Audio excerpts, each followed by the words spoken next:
Hello, fellow sapiens, and welcome to Sleepless Homo.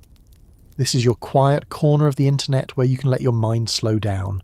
Whether you're preparing to drift into sleep, cooking a late meal, driving through the night, or working with headphones on. Here, storytelling is soft, science-led, and never rushed. If you happen to drift off in the middle of a chapter, don't worry. I always place timestamps in the description so you can return the next day and pick up the story exactly where you left it.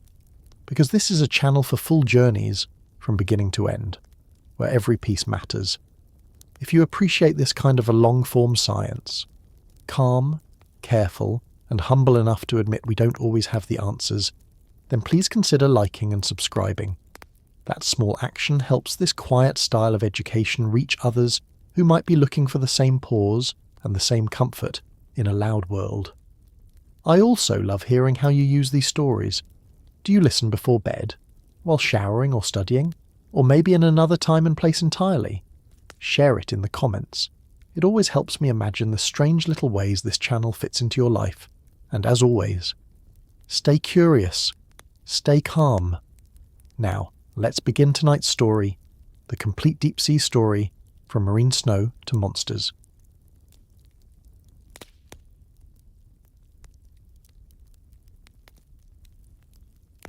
If the oceans cover more than 2/3 of our planet, why do we still know less about them than the surface of the moon?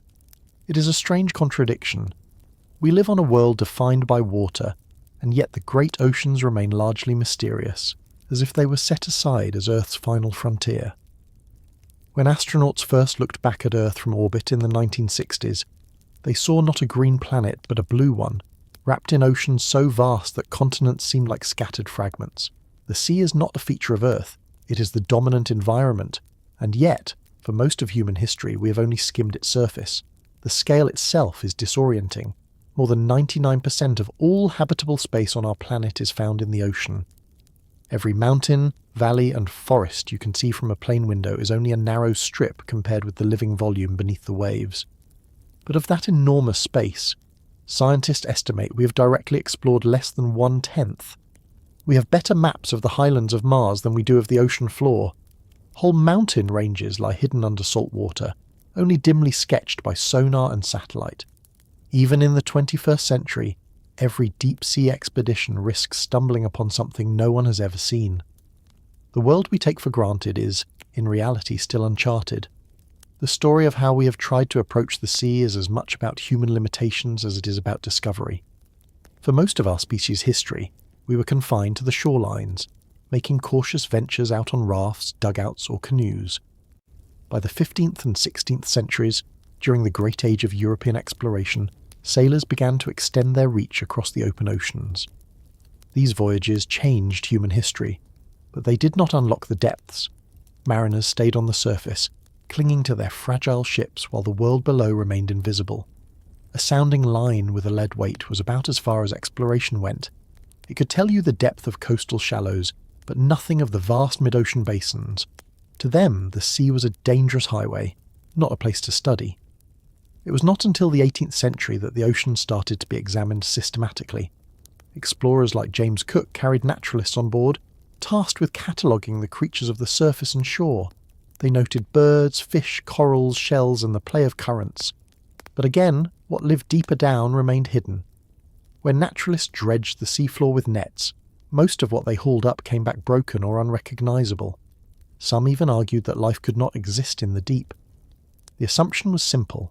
Darkness, pressure, and cold meant lifelessness. It was easier to believe in monsters than in ecosystems. The great turning point came with the voyage of HMS Challenger in the 1870s. For nearly 4 years, the Challenger circled the globe, equipped not for conquest, but for science. Its crew lowered dredgers and trawls into depths no one had seriously sampled before, sometimes taking hours just to haul equipment back to the deck.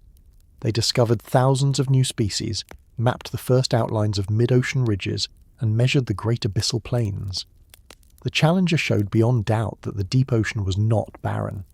It was alive, structured, and unimaginably vast. Its findings filled 50 thick volumes of reports, and many biologists spent the rest of their careers just cataloguing what the expedition had pulled up. The Challenger did not complete the map of the oceans, but it shattered the illusion that nothing lived below. From that point onward, the ocean was no longer a void but a world. Still, the limits of technology meant progress remained slow.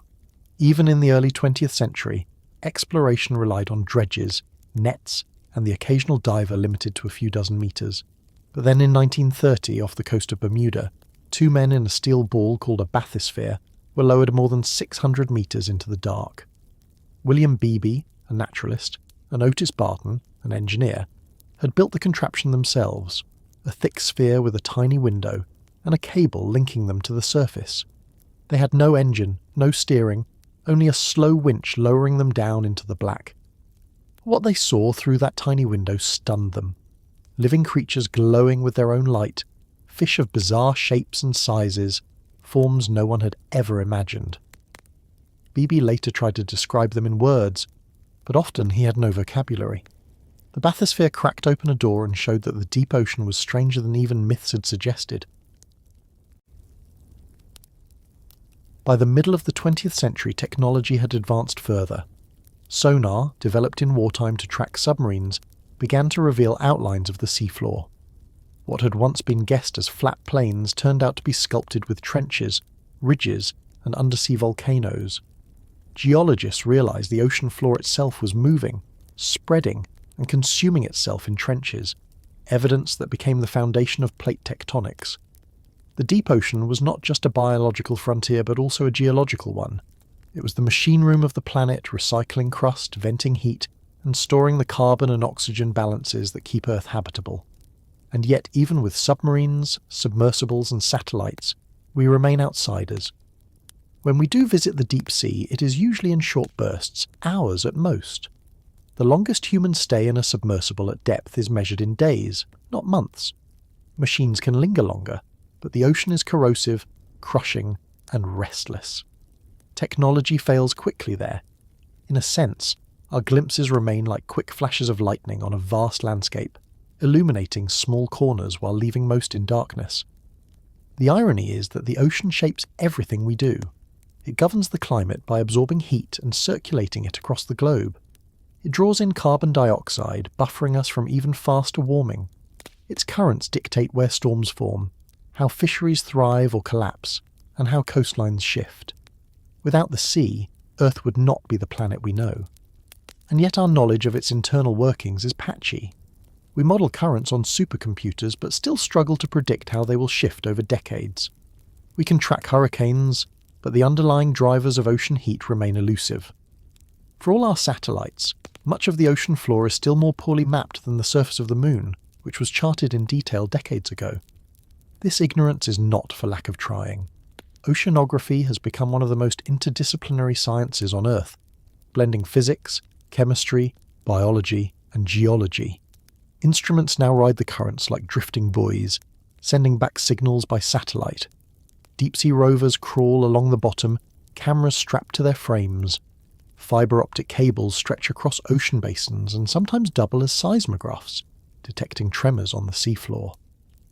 Every year, new techniques extend our reach, and still, the unexplored remains larger than the explored. There is a humbling perspective in this. As scientists, we admit openly that we do not have all the answers, that what we know so far is only a fraction of what is. The deep ocean resists simple narratives. It is not a single environment but many, layered in darkness and pressure. Each depth holds its own rules. Each region holds its own history. To imagine that we have it all mapped would be like trying to summarize all of Earth's continents with a single sketch. It is this scale that makes the ocean not just a scientific subject but an existential one. If we live on a planet dominated by water, then we live on a planet we do not yet truly know. The human relationship with the sea has always been paradoxical. On one hand, we depend on it for food, trade, and climate regulation. On the other, we have feared it, mythologized it, and sometimes ignored it. Ancient mariners told stories of sea serpents and krakens, not just out of superstition, but as a way of giving shape to the unknown. Even today, when a new deep-sea creature is caught on film, the language of myth creeps back into headlines. Monsters, aliens, leviathans. It is easier to imagine the ocean as otherworldly than to accept that it is part of our own Earth. But myths reveal something honest. We are unsettled by the fact that most of the planet is hidden from us. In the 21st century, exploration of the deep continues with small victories. In 2005, Japanese scientists managed to film a living giant squid for the first time, nearly a kilometre beneath the surface. In 2012, a team sent a submersible to the Challenger Deep of the Mariana Trench, almost 11 kilometres down, the lowest point on Earth. Every time a new camera descends, it seems, something unexpected appears. A fish swimming deeper than biologists thought possible. A coral reef thriving where none should. A plastic bag drifting where no human has ever walked. Discovery and disappointment side by side. The ocean, then, is not just another environment waiting to be catalogued. It is the hidden bulk of our own world. To speak of space as the final frontier is to overlook the truth that our greatest frontier is here, beneath us, filling the basins of our planet. We cannot live on Earth without it, and yet we do not know it. That contradiction is what makes the deep sea so compelling. It is not just a realm of creatures and geology. It is a reminder that our knowledge is partial, provisional, always unfinished. So we begin this story not with answers, but with questions. If the sea holds most of Earth's living space, why is so much of it still invisible to us? If life thrives in conditions we once thought impossible, what else might exist beyond our reach? And if we depend so deeply on the ocean's hidden workings, what risks are we taking by not understanding them? These are not rhetorical puzzles. They are the open questions of science. And they are why we descend again and again into the dark water, hoping for another glimpse. When did we first dare to go below the surface? For as long as human beings have looked out at the ocean, it has been a place of distance and fear, a horizon crossed but not entered. The line between air and water seemed like a boundary that could not be passed for long. Fishermen and pearl divers went down with weights and lungfuls of air, but always briefly and always within sight of the light above. For centuries, our vision of the deep was limited to whatever floated up or washed ashore. The idea of truly descending into the sea, of witnessing what lay below with our own eyes, was beyond imagination.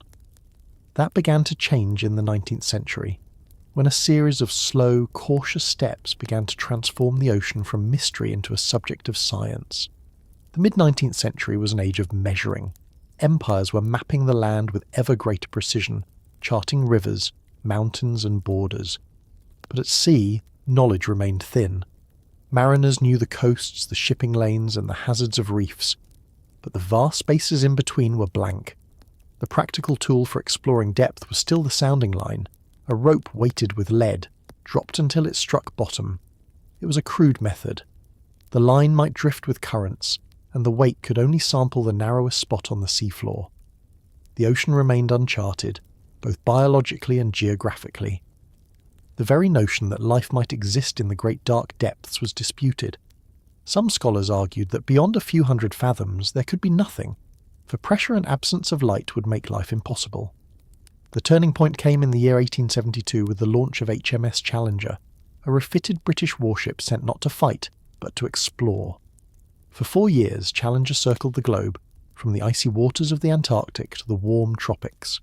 Its mission was simple and audacious, to measure the depth, chemistry and biology of the ocean in a systematic way. The ship was equipped with dredges, nets, thermometers, and bottles designed to sample water at depth. Sailors lowered long lengths of hemp rope weighted with lead to sound the seafloor. The deepest reading they recorded in the Mariana region of the Pacific reached more than 8,000 meters, staggering to a generation that had barely conceived such abysses. The scientific crew of Challenger collected thousands of samples of mud, water, and living organisms. They found, to the surprise of many, that life persisted at every depth they sampled. Strange starfish, brittle crinoids, and shrimp-like creatures emerged from nets hauled up after hours of labour. These were not monsters of folklore, but delicate and specialised animals that had made the deep their home. Equally important were the physical measurements. Thermometers revealed that below a certain depth, the water temperature stabilised at just a few degrees above freezing, uniform from ocean to ocean. Glass bottles equipped with ingenious valves captured water at various depths, revealing salinity levels that were remarkably consistent across the globe. The Challenger expedition produced a massive legacy, 50 volumes of data published over 2 decades, cataloguing nearly 5,000 new species and transforming our view of the sea. The idea that the deep was barren had to be abandoned. Instead, the ocean was revealed as structured and alive, with layers of temperature and chemistry shaping where organisms could thrive. Yet even with this achievement, direct human presence in the deep remained out of reach. Scientists could haul up samples, but no one had yet looked out into the darkness from within. That step took another half-century. In the early decades of the 20th century, interest in the sea as a place of direct exploration grew. Divers were pushing limits with primitive helmets and air pumps, but their range was measured in tens of meters. To go deeper would require something entirely new. The solution came from an unlikely partnership between a naturalist, William Beebe, and an engineer, Otis Barton. Beebe had made his name studying birds and ecosystems, but he was fascinated by the idea of seeing life in its natural environment rather than in nets or jars. Barton, younger and technically minded, designed a vessel that could make this possible.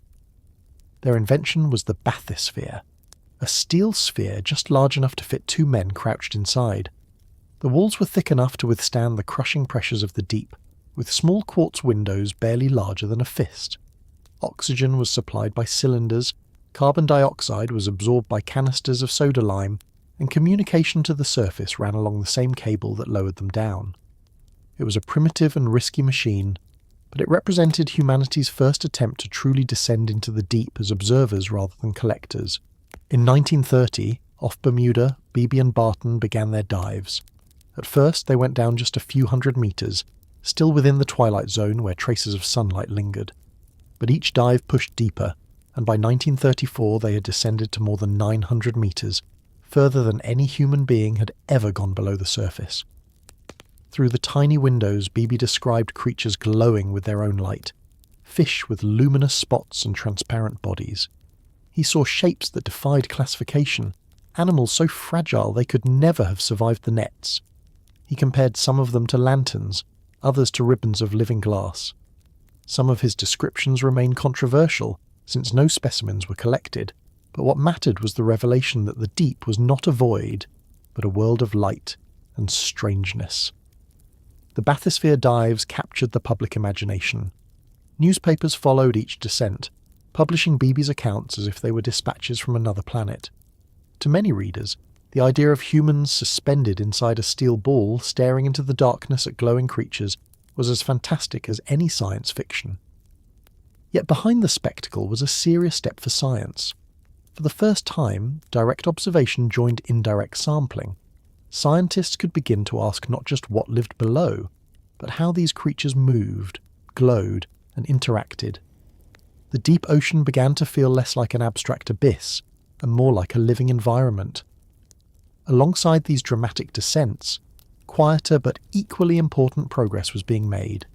Instruments like the Nansen bottle, developed in the late 19th century, allowed oceanographers to collect water from specific depths with remarkable precision.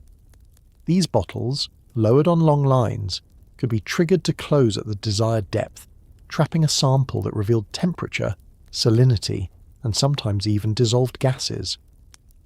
By the early 20th century, refinements in these instruments made it possible to construct detailed profiles of ocean layers.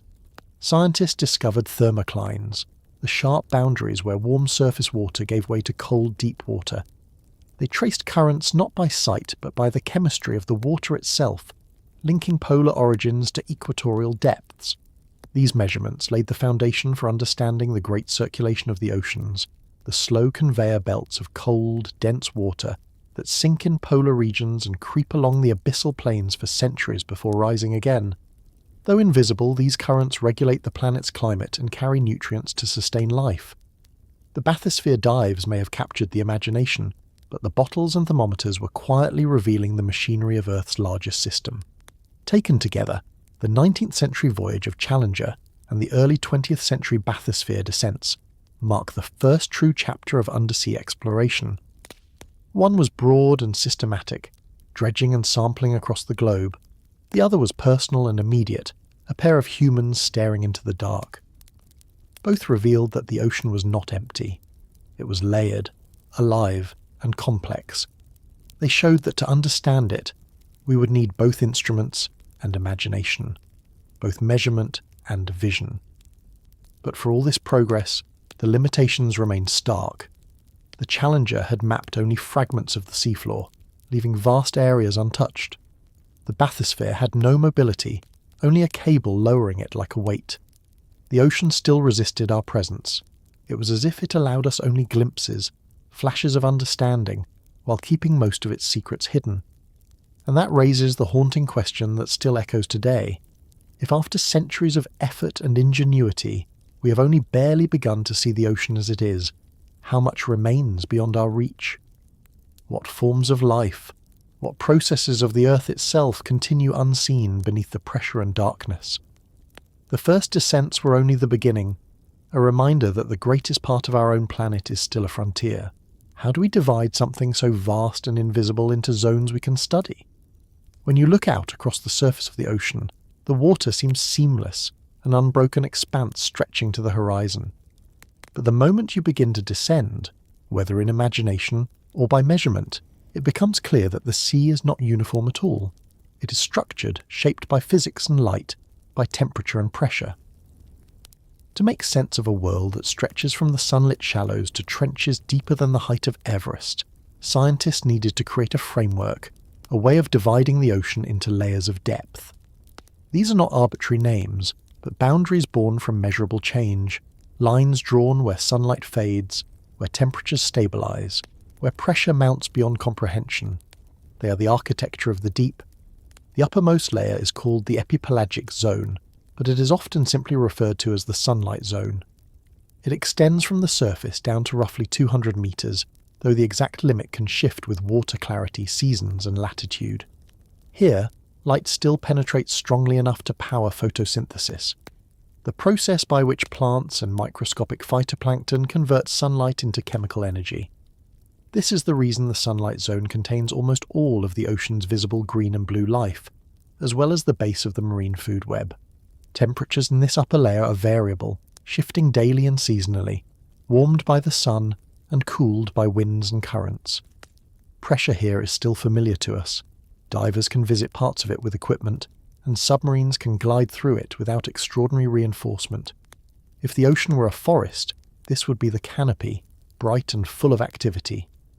Beneath the sunlight, however, lies the mesopelagic zone, more evocatively called the twilight zone. It stretches roughly from 200 meters down to about 1,000 meters. In this layer, sunlight dwindles rapidly, scattering into dim blues and greens before disappearing entirely. By 600 meters, the light is too weak to support photosynthesis. It is not total darkness yet, but it is a shadowed world where day and night blur. The temperature here drops sharply, often forming a thermocline, a boundary where warm surface waters give way to much colder deep waters. For the first time, pressure begins to mount to levels that challenge human presence, dozens of times greater than at the surface. Oxygen levels can also dip in this zone, forming what scientists call oxygen minimum layers, regions where respiration by organisms depletes oxygen faster than it can be replenished. Even without describing the life that adapts here, we can say that it is an environment defined by scarcity, less light, less oxygen, and a rapid drop in temperature. Below the twilight lies the bathypelagic zone, sometimes called the midnight zone, extending from 1,000 meters down to about 4,000 meters. Here, sunlight no longer penetrates at all. The ocean is in complete darkness, illuminated only by whatever light is generated from within. The water is near freezing, usually between 0 and 4 degrees Celsius, and it stays that way year-round. The temperature stability of the midnight zone is one of its defining features. Unlike the surface, which is stirred by seasons and storms, these depths are calm and unchanging. Pressure here reaches hundreds of times what we experience at sea level. It is an environment beyond ordinary human comprehension, yet it covers vast swathes of the planet. If one were to sink into it, one would notice the absence of sensory cues. No sunlight, no waves, no storms, just stillness and crushing weight. Still deeper lies the abyssal pelagic zone, from 4,000 meters down to 6,000 meters. Its very name comes from the Greek word for bottomless, and it is apt. The abyss is unimaginably vast, covering more than half of Earth's surface. The water is uniformly cold, uniformly dark, and under immense pressure, ranging from 400 to 600 atmospheres. Sedimentation here is slow but relentless, particles of organic matter falling from the upper ocean and accumulating over millennia to form thick layers of soft mud. It is a place of monotony when described in physical terms, unchanging, calm, and immense. Yet precisely because of its stability, it represents one of the largest habitats for life on Earth, even if that life is sparse and slow. The abyss is not chaotic but orderly, regulated by the physics of water density and pressure. And then, below the abyss, there is one final frontier, the hadal zone, named for Hades, the underworld of Greek mythology. It begins at 6,000 meters and extends to the deepest trenches, nearly 11,000 meters in some parts of the Pacific. The hadal zone is not continuous like the layers above, but exists only in isolated trenches and troughs carved into the seafloor. Conditions here are extreme, pressures exceeding 1,000 atmospheres, perpetual darkness, temperatures just above freezing. It is an environment so harsh that for decades many doubted life could persist there at all. Yet, as we have slowly begun to explore, we have found that even in these trenches, ecosystems endure. From a physical perspective, the hadal zone is remarkable because of its isolation. Each trench is a separate pocket, cut off from others by ridges and slopes. They are like islands turned upside down, inaccessible and unique. To think of the ocean as a whole is overwhelming, but to think of it as layers makes it comprehensible. Each zone is defined by a simple principle: the sunlight zone by the reach of photosynthesis, the twilight by the last trace of dim light, the midnight by its total darkness, the abyss by its immense stable expanse, and the hadal by its extreme depths and isolation. Together they form a vertical geography, as real and structured as the continents and mountains on land. Scientists have mapped the Earth's surface in exquisite detail, but when it comes to the sea, this layering is the first step toward a mental map. Of course, these boundaries are not fixed lines, but gradients. The ocean is fluid in every sense, and the zones merge gradually rather than sharply. Light fades slowly, not in steps. Temperatures drop across wide spans, not at single thresholds. The definitions we use are conveniences, chosen because they allow us to compare observations across oceans and across studies. They are the scaffolding of marine science, a way of organising a realm that otherwise defies order. And like all scientific frameworks, they are imperfect, revised as new data arrives. But without them, we would be left only with the vastness, unable to make meaningful distinctions. As much as this layering helps, it also highlights our ignorance.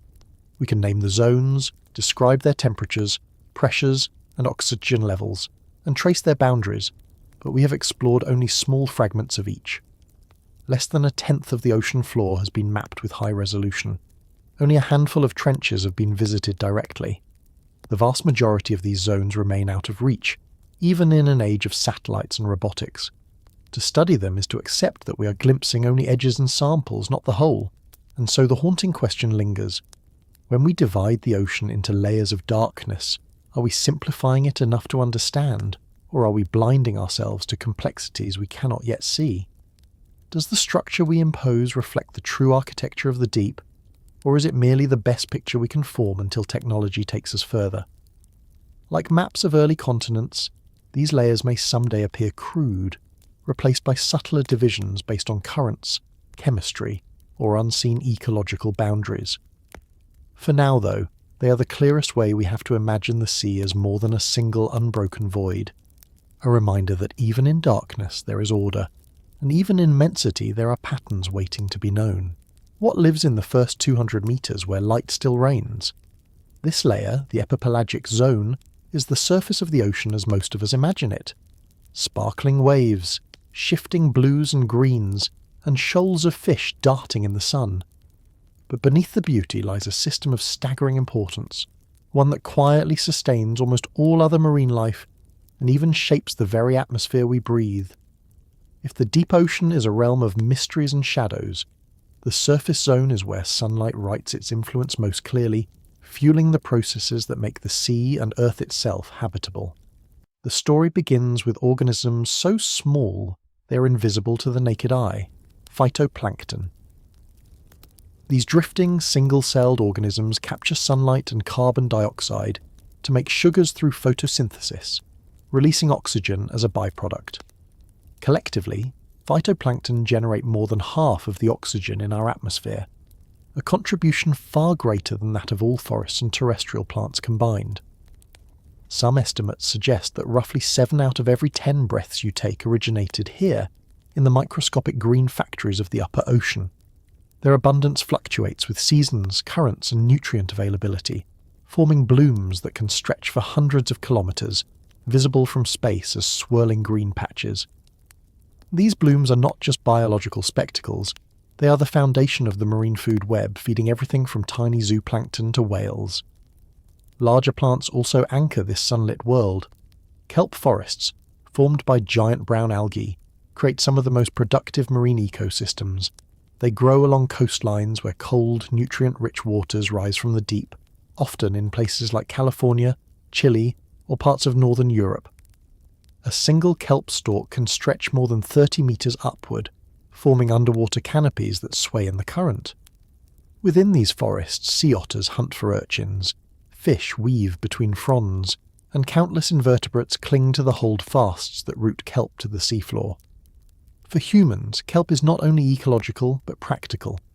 It has been harvested for food, fertilizer, and even as a source of alginate, a thickener used in foods and medicines. Equally rich are coral reefs, which flourish in clear, shallow waters where sunlight can penetrate to the seafloor. Corals are animals, though their rocky skeletons give them the appearance of stone. They thrive in symbiosis with photosynthetic algae called zooxanthellae, which live inside their tissues and provide energy. In return, corals build the calcium carbonate structures that form reefs, some of which have grown continuously for thousands of years.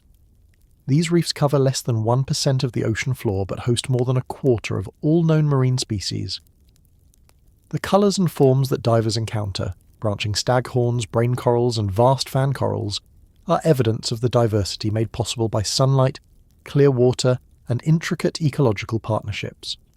Fish are perhaps the most visible inhabitants of the sunlight zone. Schools of tuna, mackerel, sardines, and anchovies migrate through these waters, feeding on plankton or smaller fish, while themselves serving as prey for larger predators. The dynamics of these populations are tightly linked to productivity at the base of the food chain. When plankton bloom, small fish thrive and predators follow.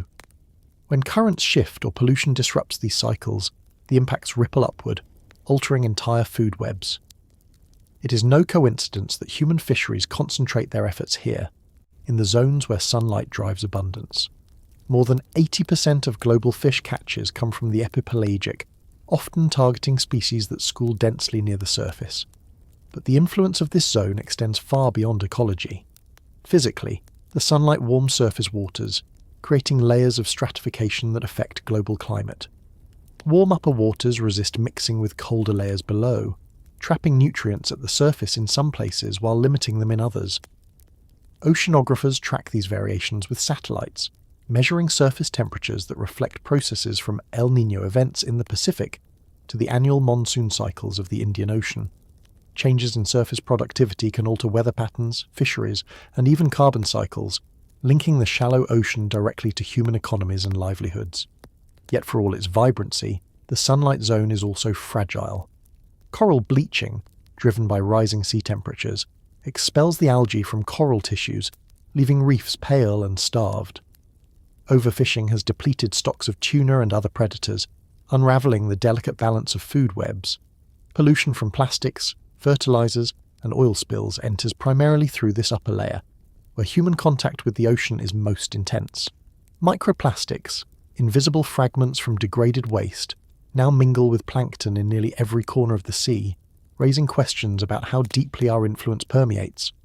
Some scientists warn that the productivity of the epipelagic is already in decline, with long-term consequences for the oxygen balance of the planet. One of the most remarkable aspects of this layer is how quickly it responds to change. A nutrient pulse from an upwelling current can spark a plankton bloom in days, turning clear water cloudy green. A hurricane can mix surface layers with deeper waters, redistributing oxygen and nutrients in a matter of hours. This dynamism makes the epipelagic both resilient and vulnerable. Resilient in its ability to regenerate productivity, but vulnerable because it reflects and amplifies disturbances.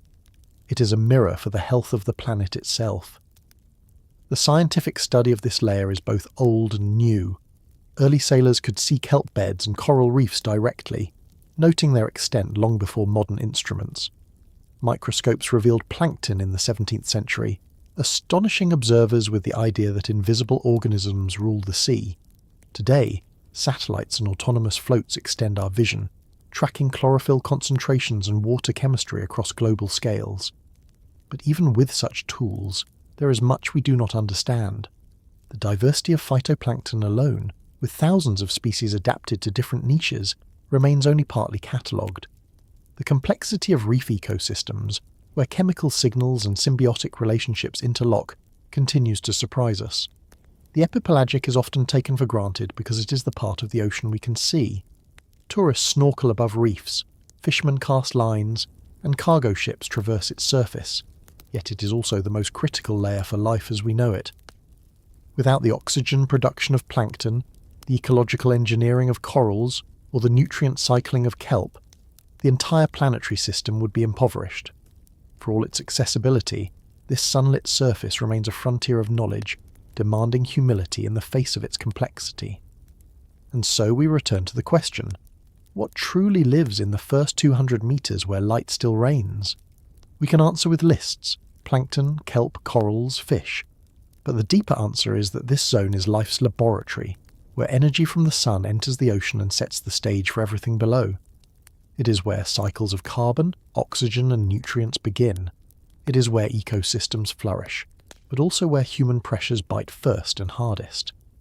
To understand the deeper ocean, with its shadows and mysteries, we must first reckon with this fragile foundation. And perhaps the haunting question is this: if we are already reshaping the sunlight zone, the brightest and most visible part of the sea, what chance do we have to preserve the layers of darkness that lie beneath? What happens when the sunlight fades to grey? Beyond 200 meters beneath the surface, the ocean enters a realm we call the twilight zone, or mesopelagic. Here, the bright beams of the epipelagic dim into an eerie half-light. Above, the world is still powered by photosynthesis and warmth, but here, light dwindles into scattered blue-green fragments. It is no longer enough for plants to grow, or for vision to guide every movement. It is instead just enough to give shape to shadows, and those shadows become the terrain upon which life must adapt. The twilight zone stretches from around 200 meters to roughly 1,000 meters below the surface. For comparison, if you lowered the Eiffel Tower into the sea, its tip would still not reach the halfway point of this band. This depth marks a threshold where light no longer rules, but darkness is not yet complete. It is a world of paradoxes, biologically rich yet invisible to casual eyes, globally important yet largely unexplored, alien in its strategies yet foundational to the survival of surface ecosystems. One of the defining features of this zone is the daily movement of life through it. Every evening, as darkness cloaks the ocean surface, billions of organisms ascend from the mesopelagic toward the epipelagic, feeding in the relative safety of night before retreating back down by morning. This phenomenon, known as diel vertical migration, has been called the largest daily movement of biomass on Earth. Tiny zooplankton rise first, followed by small fish, squid, and larger predators. At dawn, they sink again, vanishing into the twilight. The reasons are simple yet profound: to feed where plankton is abundant, but to avoid the predators that hunt in daylight. These migrations are not mere curiosities, but drivers of global carbon cycles. By consuming carbon-rich food near the surface and transporting waste downward, these animals help lock carbon into deeper waters, influencing the balance of Earth's climate. Because sunlight fades here, camouflage takes on new forms. In the epipelagic, transparency and reflective scales dominate, but in the mesopelagic, animals must cope with the faint downwelling light above them. Many species counter this problem through bioluminescence. generating their own light to blend in. Small organs called photophores dot their bodies, emitting soft glows that match the intensity of the light filtering from the surface. This adaptation, known as counter-illumination, helps conceal them from predators lurking below. What appears to us as a bizarre fireworks display is, to these creatures, a daily act of survival. Some species adjust their brightness in real time as they swim to different depths, a feat of biological engineering that humbles even the most advanced human technology. Bioluminescence is not used only for camouflage, it is also a language. Flashes of light can warn predators, lure prey, or signal potential mates. The exact meanings of these displays remain mysterious, for we cannot easily interpret them, but we know they are widespread, perhaps the most common form of communication on Earth by sheer volume of signals. In the twilight zone, silence reigns, but light speaks. One of the most spectacular examples of this world's inhabitants is the siphonophore. To human eyes, it appears as a single animal, but in truth it is a colony of specialized individuals, each genetically identical yet functioning as different organs. Some parts capture prey, others digest food, others provide buoyancy or reproduction. Linked together, the colony can stretch for tens of meters, longer than a blue whale. Moving silently through the half-lit waters, siphonophores trail tentacles that flash with bioluminescent sparks, both enticing prey and confusing predators. They embody a paradox of individuality and cooperation. Not one animal, but many, surviving as one. Fish too have adapted to this strange realm. Lanternfish, among the most abundant vertebrates on the planet, inhabit the mesopelagic in staggering numbers. Their photophores glow in patterns unique to each species, possibly even unique to each sex. During nightly migrations, they ascend toward the surface to feed, then descend again to the safety of depth. In their billions, lanternfish form the backbone of this zone's ecosystem, feeding larger predators and transferring energy downward. Their sheer biomass may rival that of all other fish combined, yet they remain almost invisible to us, their lives hidden in the ocean's grey band. The physics of the twilight zone reinforce its uniqueness. Temperatures drop rapidly here, a transition known as the thermocline, where warm surface waters give way to the colder deep. Currents and mixing are reduced, creating layers that separate nutrients from light. Oxygen levels can fall sharply in certain regions, forming oxygen minimum zones where life thins out or adapts with extraordinary efficiency. Animals in these areas often have slower metabolisms, reduced muscle, and specialized hemoglobins to survive with less oxygen. These physiological compromises illustrate how tightly evolution molds organisms to the invisible constraints of their world. Studying this zone is notoriously difficult. Nets brought up from depth crush delicate creatures, leaving only gelatinous smears. Submersibles and remotely operated vehicles offer glimpses, but the faintest light can disturb animals that evolved in near darkness. What little we know comes from rare captures, fragile observations, and the shadows caught on sonar. Yet the importance of this zone is immense. Global fisheries have begun eyeing lanternfish as potential resources, but scientists caution that disturbing this hidden engine of carbon transfer could have unforeseen consequences for climate and ecosystems. We know enough to recognize its importance, but not enough to predict what exploitation might bring. Historically, the twilight zone has played another role, that of inspiration and myth. For centuries, sailors imagined monsters lurking just beyond the visible. Even today, the half-lit waters stir our imaginations, not because of what we see, but because of what we cannot. Unlike the surface, which dazzles with obvious life, or the abyss, which terrifies with its emptiness, the twilight zone unsettles us precisely because it is neither. It is liminal, a place between worlds. The haunting question remains: what happens when sunlight fades to grey? We know that life persists, adapts and thrives, but we cannot yet claim to understand it fully. The mesopelagic is a frontier of both science and imagination, essential to planetary systems yet elusive to our instruments. Perhaps one day we will unravel the language of light, map the migrations in detail, and grasp the roles of these fragile creatures in global cycles. Until then, the twilight zone will remain the edge of familiarity, close enough to glimpse, but forever retreating into shadow. How does pressure shape the life that survives here? Past 1,000 meters, the ocean enters a realm where physics itself dictates who can endure and who cannot. For every 10 meters of depth, the weight of the water above adds another atmosphere of pressure. By the time you descend to 1,000 meters, the force is about 100 times greater than the pressure at the surface. Imagine the weight of a fully loaded truck pressing against every square inch of your skin, not once, but hundreds of times over. That is the invisible reality of the deep ocean, crushing, relentless, and inescapable.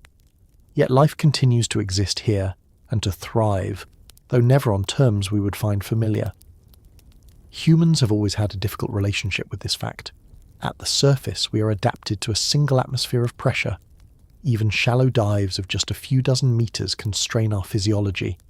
Divers must ascend slowly to avoid bubbles forming in their blood, a phenomenon known as decompression sickness. The deepest freedivers in history without breathing apparatus have briefly reached depths approaching 250 meters, but their lungs are squeezed to a fraction of their size, and only extreme training makes survival possible. At 1,000 meters, no human body could endure such pressure without mechanical aid. Our tissues would not explode, as dramatic stories sometimes suggest, but our lungs would collapse, our eardrums would rupture, and our physiology would fail long before we could adapt. Yet other mammals manage this descent with apparent ease. The Cuvier's beaked whale, a medium-sized toothed whale, holds the record for the deepest mammalian dive ever recorded, reaching depths close to 3,000 meters and holding its breath for over 3 hours. How does it do this? Evolution has restructured its body in ways we still struggle to fully grasp. Instead of resisting the pressure, the whale allows it to collapse its lungs safely, forcing air into reinforced airways where it cannot form harmful bubbles.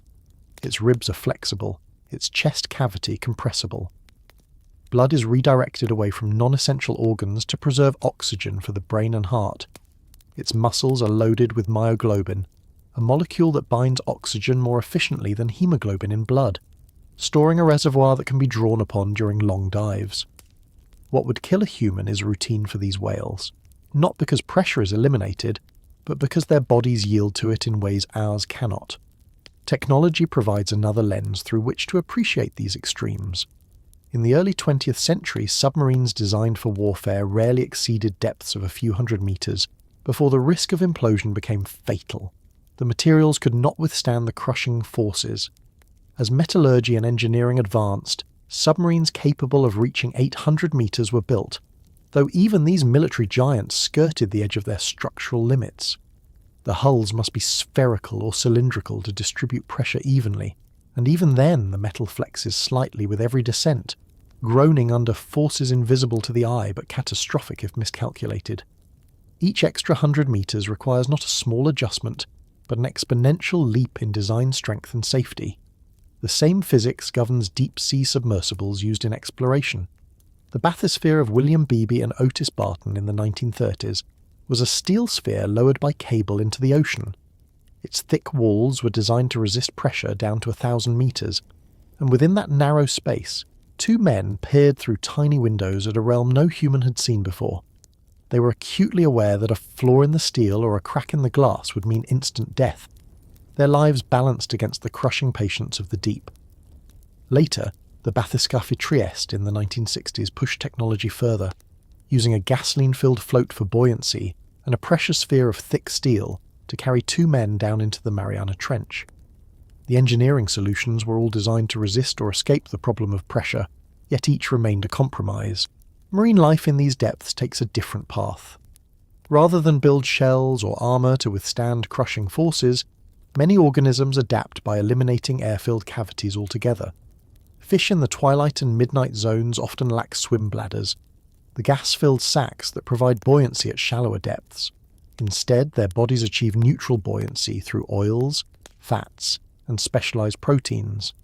Gelatinous tissues cushion organs and reduce density differences that pressure would exploit. At 1,000 meters, it is not strength that ensures survival, but flexibility, softness, and biochemical ingenuity. Pressure also influences biochemistry at levels we are only beginning to understand. High pressures can destabilize proteins, the molecular machines of life, altering their shapes and preventing them from functioning. To compensate, deep-sea organisms accumulate molecules known as piezolites, such as trimethylamine oxide, which helps stabilize proteins under extreme conditions. The cost of this adaptation is that tissues often smell or taste strongly to surface dwellers, a side effect of chemistry repurposed for survival. In essence, pressure not only shapes the physical form of animals, but also rewrites their chemistry. For humans and our technology, the struggle with pressure is always adversarial. We design stronger metals, thicker glass, and spherical capsules to resist the crushing force. For deep-sea life, the approach is opposite. Yield, adapt, and transform. It is a reminder that survival in extreme environments often depends not on defiance but on accommodation. And yet, despite these adaptations, the midnight zone is not without limits. Beyond certain depths, oxygen becomes scarce, temperatures hover near freezing, and even the most specialized biochemistry strains against physics. Few vertebrates descend regularly beyond 1,000 meters, and those that do are exceptions born of long evolutionary experiments. The silence and emptiness of these depths reflect the reality that life is possible, but only with compromise. Every exploration into these zones, whether by whale, human or machine, underscores a simple truth. Pressure defines the architecture of the deep. It dictates what bodies can look like, how chemistry must function, and how technology must be built. In this way, pressure is not simply a condition of the deep ocean. It is the sculptor of all its inhabitants, shaping them invisibly yet profoundly. So we return to the question, how does pressure shape the life that survives here? The answer, as far as we know, is through surrender. Whales collapse their lungs, fish abandon air bladders, submersibles surrender sleek shapes for awkward spheres. To go deeper is always to give something up. What else waits in the dark, adapted to pressures we have never endured, remains an open question. But one thing is certain. In the deep sea, pressure is not a background condition. It is the silent master of life, and perhaps the greatest obstacle standing between us and full knowledge of our planet. What does life become when the sun is gone? Beyond 1,000 meters, light ceases to penetrate. Not a faint shimmer, not a glow filtered through water, but absolute darkness. This is the bathypelagic zone, extending from roughly 1,000 to 4,000 meters, and it covers nearly 60% of the ocean's volume. It is a world where the familiar rhythms of day and night no longer apply, where the cycles of sunlight and seasons are erased, and where every organism must contend with the same stark equation. No light, no photosynthesis, and no easy food. Here, existence narrows to a matter of conserving energy, finding sustenance in scarcity, and surviving pressure that would crush steel. It is tempting to imagine this realm as barren, but it is not. It is simply alien. Life here follows strategies that surface dwellers can scarcely imagine. Where vision becomes useless, eyes diminish or disappear altogether. Where food is rare, metabolism slow, movements become minimal, and every gram of flesh is shaped by compromise. The shrimp that hover near hydrothermal oases, for example, abandon sight entirely. Instead of eyes, they carry light-sensitive organs on their backs, detecting the faint infrared glow of vents in the distance. To us they seem fragile, ghostly, almost spectral, yet they are perfectly tuned to the realities of a sunless ocean. Other creatures survive by becoming living contradictions. The vampire squid, despite its name, is neither particularly vampiric nor particularly predatory. It drifts slowly, conserving energy, cloaked in skin so thin it appears translucent, with arms linked by a web of tissue that resembles a cloak. Its name comes not from blood but from its deep crimson coloration, which in these depths is as close to invisibility as one can achieve, since red wavelengths vanish first in seawater. Instead of chasing prey, it gathers the faint detritus drifting down from the upper ocean, particles of dead plankton, fecal matter, and organic fragments that together are called marine snow. In a zone with no sunlight to fuel new energy, the vampire squid thrives by recycling the cast-offs of the surface. Its adaptations are not those of a killer but of a survivor. Large gills for extracting oxygen from thin water, low metabolic demands, and bioluminescent organs that flash in sudden bursts to confuse would-be predators, before it retreats again into invisibility. Predators do exist here, but they too are creatures of efficiency. The viper fish, with a mouth packed full of fangs so long that they must fold inward when its jaws close, is a specialist of ambush. Its body is lean and muscular, yet it rarely wastes energy chasing prey. Instead, it drifts in darkness, motionless, until an unsuspecting animal is drawn toward the lure of its light-producing photophores. Then, in a flash, the jaws strike, the prey is impaled, and the long teeth ensure nothing can escape. Unlike the active predators of shallower seas, viperfish exist on patience and precision. Their survival depends not on frequent success, but on rare, decisive kills that provide energy for long intervals of waiting. Even the sharks that descend here reflect this pattern of conserving energy in extreme conditions. The frilled shark, often called a living fossil, patrols the midnight depths with an eel-like body and rows of needle-sharp teeth that curve backward, ensuring prey cannot slip away once caught.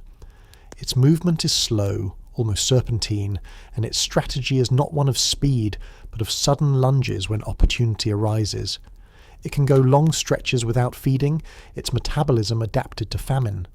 In an environment where calories are scarce, such efficiency is a matter of life and death. Bioluminescence becomes the universal language of this realm.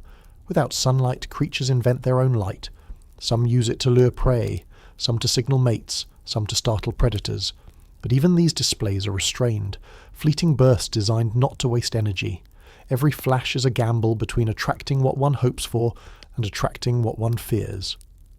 The darkness ensures that such light can carry across surprising distances, turning each glow into a risk as well as a tool. We know from submersible observations that the Midnight Realm is not empty. It is alive with drifting organisms, yet their abundance is nowhere near that of the surface layers. Instead, each species has stretched its physiology to its limits in order to persist here. Muscles are weaker, bones thinner or absent, and bodies often gelatinous. To our eyes, these animals seem fragile, but in truth they are specialists. Their fragility is an illusion born of comparison to our world. In their world, they are precisely what is required. The most striking feature of the Midnight Realm is not the strange appearance of its creatures, but the consistency of its environment.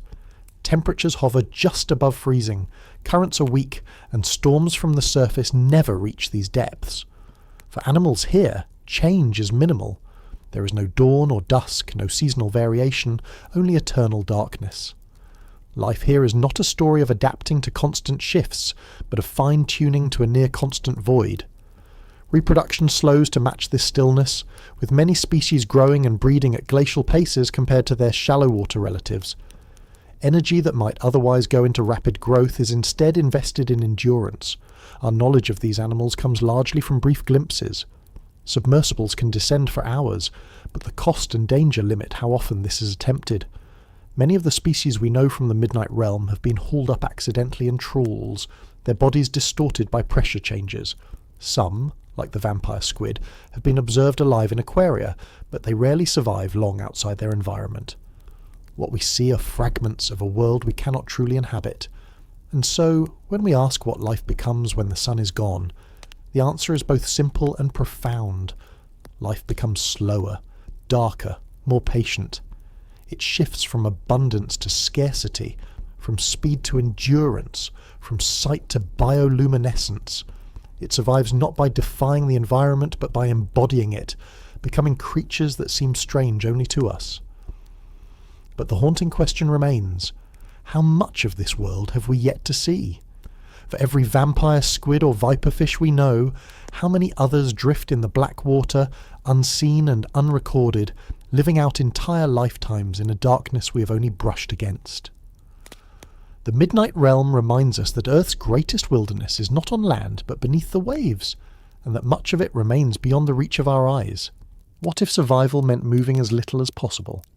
At depths between nearly 4,000 metres and 6,000 metres, we arrive at the abyssal zone, a place so stable and so uniform that oceanographers often describe it as the calmest environment on the planet.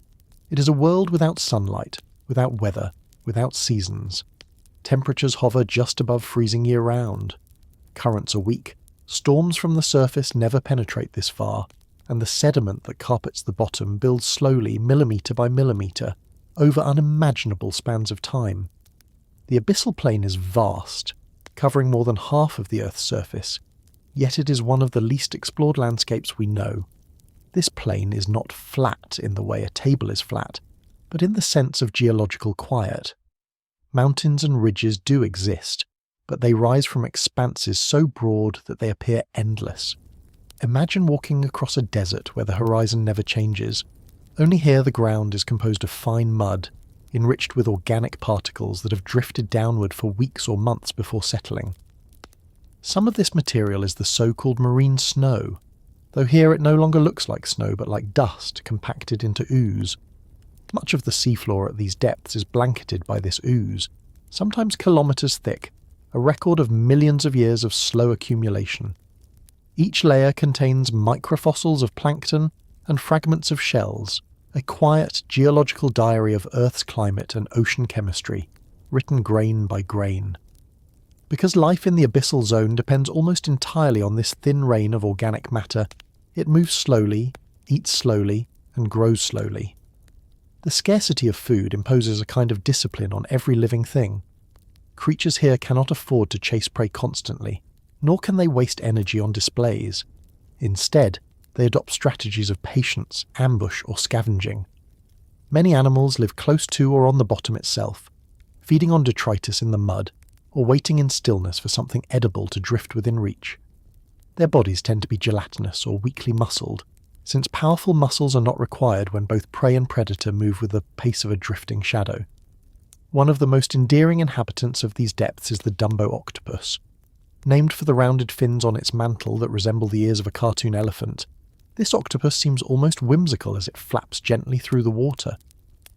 Unlike its shallow water relatives, the Dumbo octopus does not rely on ink for defence. The darkness here makes ink pointless. Instead, it uses its fins to glide slowly, conserving energy while probing the sediments for worms or crustaceans. Its soft body is perfectly suited to a world of constant high pressure, and its reproductive strategy is equally unhurried. Females carry eggs at multiple stages of development, releasing them gradually whenever conditions allow, rather than all at once. In an environment where encounters with mates are rare and unpredictable, this approach increases the odds that at least some offspring will survive. Fish too adopt the slow-motion lifestyle. Grenadiers, also known as rat-tails, are among the most common abyssal fishes. Their bodies taper into long, thin tails, and they spend much of their time hovering just above the mud, sweeping for invertebrates or scavenging carcasses that have fallen from above. They are not fast hunters, but opportunists, built for endurance rather than speed. Their large heads and sensory organs suggest that detecting faint vibrations and chemical traces is more important here than eyesight. Like so many abyssal species, grenadiers grow slowly and may live for decades, some estimates suggesting lifespans of 50 years or more. Sediments themselves are a part of the story. At depths shallower than 4,000 metres in warmer regions, the seafloor is often dominated by calcareous ooze, the remains of plankton with calcium carbonate shells. But below that depth, calcium carbonate dissolves under pressure, so the sediments shift to siliceous ooze and clay. Radiolarians and diatoms, microscopic plankton with silica skeletons, become the dominant contributors. The clays may carry dust blown from continents thousands of kilometres away, mingling with the microfossils in layers that accumulate at a rate of only a few centimetres every 1,000 years. If the seafloor of the abyss seems monotonous, it is only because its changes are written in the slow language of geology, not the swift events of human life. Scattered across these plains are something stranger, manganese nodules. These are potato-sized lumps of metals, rich in manganese, cobalt, nickel and copper, which grow layer by layer over millions of years around a nucleus such as a small rock or fragment of shell. They are of immense interest to mining companies because they represent concentrated sources of strategic metals, but their origin is still not fully understood. They form so slowly, millimetres per million years, that they are essentially non-renewable on human timescales. For the creatures of the abyss, they are simply another part of the landscape, providing hard surfaces where sponges and other sessile organisms can anchor in an otherwise muddy world. The calmness of the abyss does not mean it is lifeless. On the contrary, there is a quiet diversity here, though in far lower densities than in shallower zones. Sea cucumbers crawl slowly across the bottom, ingesting sediment and extracting organic matter from it. Some of these, like the transparent sea pig, extend delicate legs to walk across the mud, raising their bodies just enough to let currents deliver particles to them. Crustaceans scavenge in small numbers, while sessile animals grow on the occasional hard substrate. Many abyssal animals have long stalks or legs that lift their bodies above the sediment, rising into water layers that contain slightly more oxygen. Vision is minimal, pigmentation rare, and metabolism slow to the bare minimum required for survival. One of the great lessons of the abyssal zone is that time itself seems to move differently here. With no seasons to dictate reproduction, no sunlight to set daily rhythms, and food arriving sporadically from far above, many species abandon the schedules we take for granted. They reproduce slowly, grow slowly, and in some cases live astonishingly long lives. For example, certain deep-sea corals anchored on isolated mounds have been dated to thousands of years old, making them some of the oldest known animals on Earth. Fish and invertebrates likewise extend their lifespans, trading rapid growth for longevity. In the abyss, survival belongs not to the fastest but to the most patient. Our exploration of these depths has been limited. The abyssal plain is so immense that even after a century of oceanography, most of it remains unmapped at high resolution. The Challenger expedition of the 19th century sampled sediments with dredges, and in the 20th century, piston cores revealed climate history locked in the ooze. Today, robotic vehicles and submersibles occasionally visit, capturing images of Dumbo octopuses drifting like ghosts or grenadiers hovering above the mud. Yet what we have seen is a fraction of what exists. The abyss hides in plain sight, too remote for casual observation, too vast for systematic survey. What is perhaps most striking is how uniform the environment is across such immense distances. While the surface of the Earth brims with deserts, mountains, forests and rivers, the abyssal plain extends for thousands of kilometres with little variation. Its calmness is deceptive, however. Beneath the mud, the tectonic plates still move, and at the edges of the abyss rift valleys and ridges mark zones of geological activity. But in the central plains, change is almost invisible on human timescales. If the surface world is noisy and restless, the abyssal world is hushed and enduring. So, what does survival mean here? It means moving as little as possible, conserving every calorie, waiting longer than seems imaginable for the next opportunity. It means evolving bodies that are soft, translucent and efficient rather than muscular and swift. It means making a life not in abundance but in scarcity, finding continuity in stillness. And the haunting question that lingers is this: if more than half of our planet's surface is covered by abyssal plains, what lives out there that we have not yet glimpsed? What slow-motion dramas are unfolding in silence and darkness beyond the range of our eyes and instruments? The abyss is not empty, it is simply patient. And until we explore it fully, its secrets remain suspended in time, waiting for discovery. How deep can life go? That is the haunting question that guides us into the hadal zone, a realm beginning at about 6,000 metres and extending to nearly 11,000 metres at the very bottom of the ocean. The name itself comes from Hades, the Greek underworld, and it feels appropriate. This is not a uniform plain like the abyssal zone above it, but a fractured and scarred landscape of trenches, narrow valleys gouged into the Earth's crust, where tectonic plates collide and one slides beneath another. These are the deepest scars on our planet, and they create an environment unlike any other on Earth. The most famous of these trenches is the Mariana Trench in the Western Pacific. At its deepest known point, called Challenger Deep, the seafloor lies nearly 11 kilometres beneath the waves, deeper than the height of Mount Everest is tall. Here, pressure reaches more than 1,000 atmospheres, which is the equivalent of having 50 jumbo jets balanced on top of a single human body. The temperatures hover near freezing, though the water does not freeze because of the immense pressure. There is no light. And yet, against all odds, life persists. Exploration of these trenches has been slow and rare. The first attempt to reach Challenger Deep came in the year 1960, when Swiss oceanographer Jacques Picard and US Navy Lieutenant Don Walsh descended in a bathyscaphe called Trieste. The vehicle was essentially a floating tank of gasoline for buoyancy attached to a heavy steel sphere designed to withstand the pressure.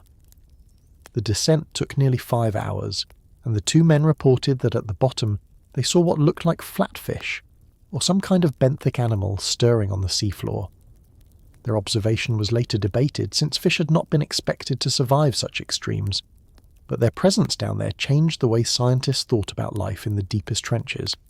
Since then, very few people have returned. In the year 2012, filmmaker James Cameron piloted a one-person submersible called the Deep Sea Challenger to the same location, spending several hours on the bottom and collecting samples and images. Unmanned landers and remotely operated vehicles have since ventured into these depths more frequently, revealing a community of organisms adapted to conditions that seem nearly impossible. Among the most remarkable of these are hadal snailfish. They look fragile and almost translucent, with soft bodies lacking scales, yet they are perfectly adapted to withstand crushing pressures. Their tissues contain high concentrations of small, organic molecules called piezolites, which help stabilize proteins and membranes under high pressure. These fish feed on amphipods, small crustaceans that themselves thrive in the trenches. Amphipods are abundant, scuttling across the seafloor and scavenging whatever organic material reaches the bottom. Some of them have been found with stomachs full of plastic debris, a reminder that even the deepest places are not beyond human reach. The amphipods are perhaps the most iconic trench dwellers, capable of withstanding pressures that would instantly crush most life.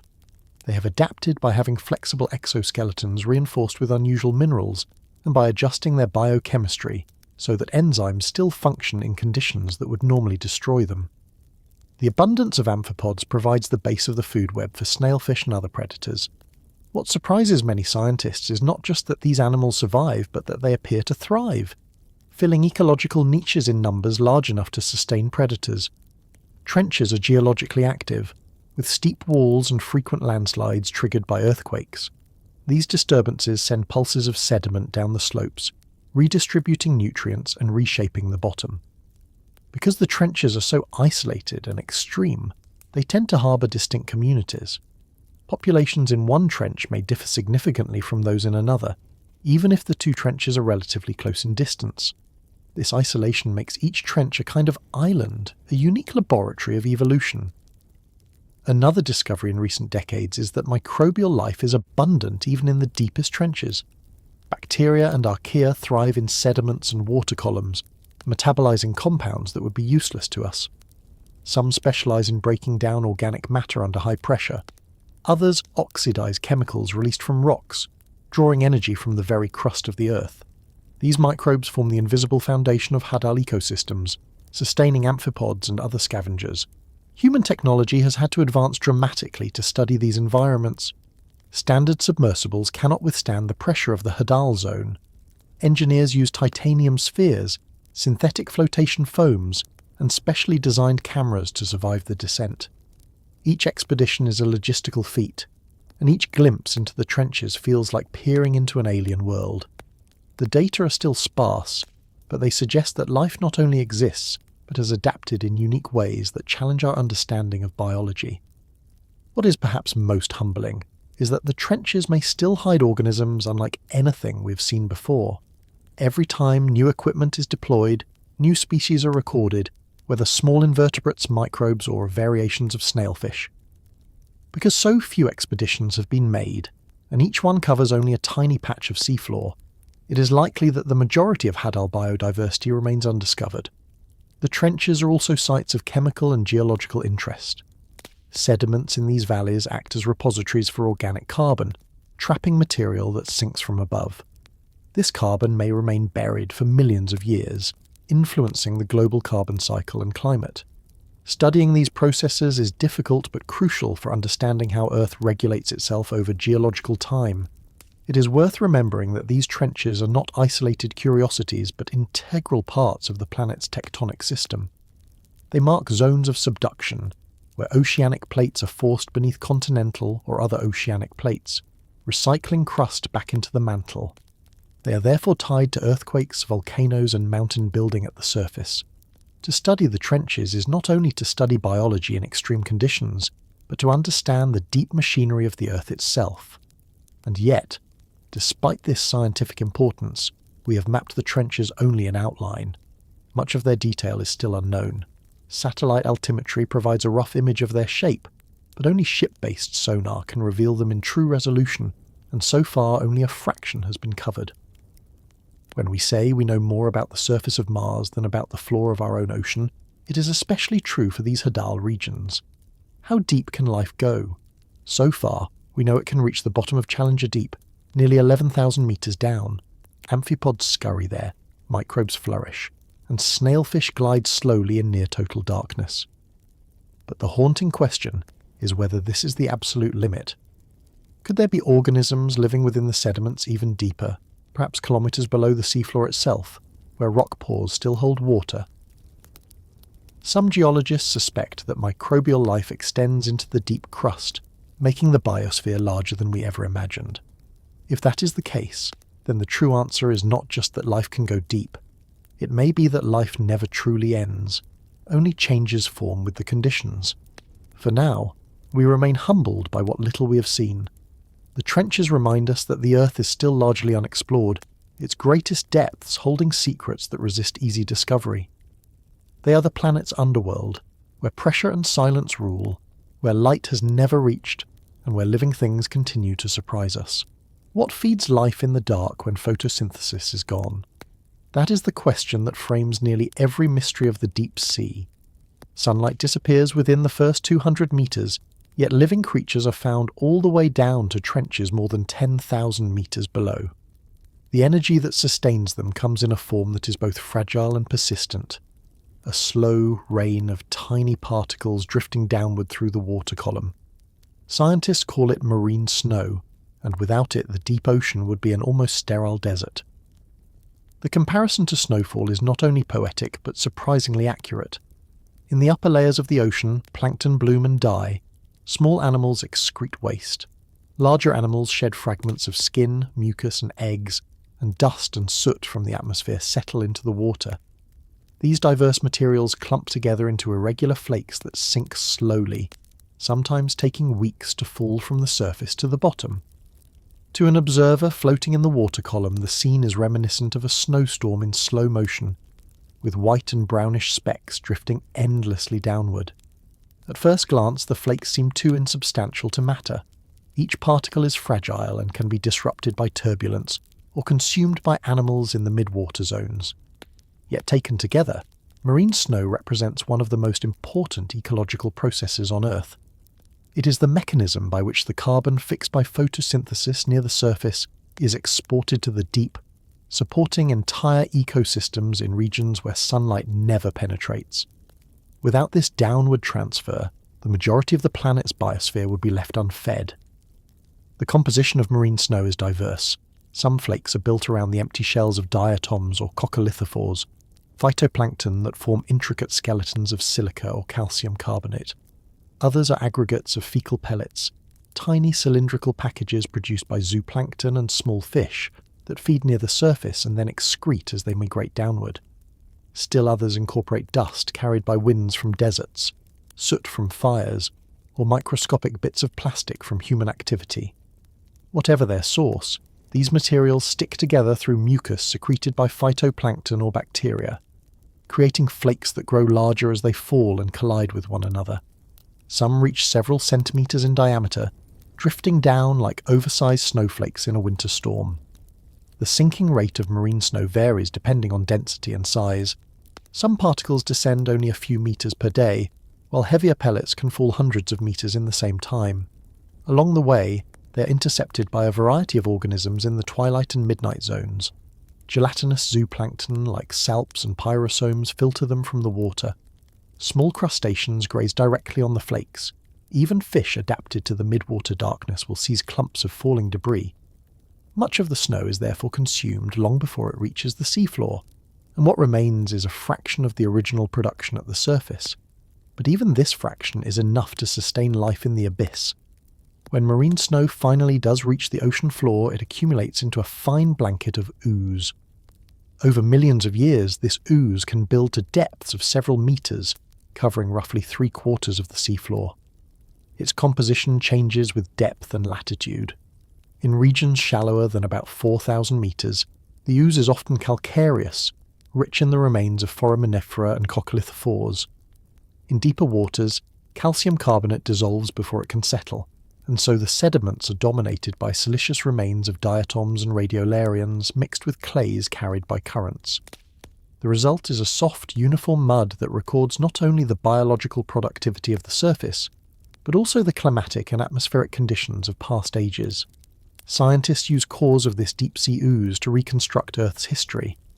Tiny fossils preserved in the sediments reveal changes in ocean temperature, chemistry, and circulation over hundreds of thousands of years.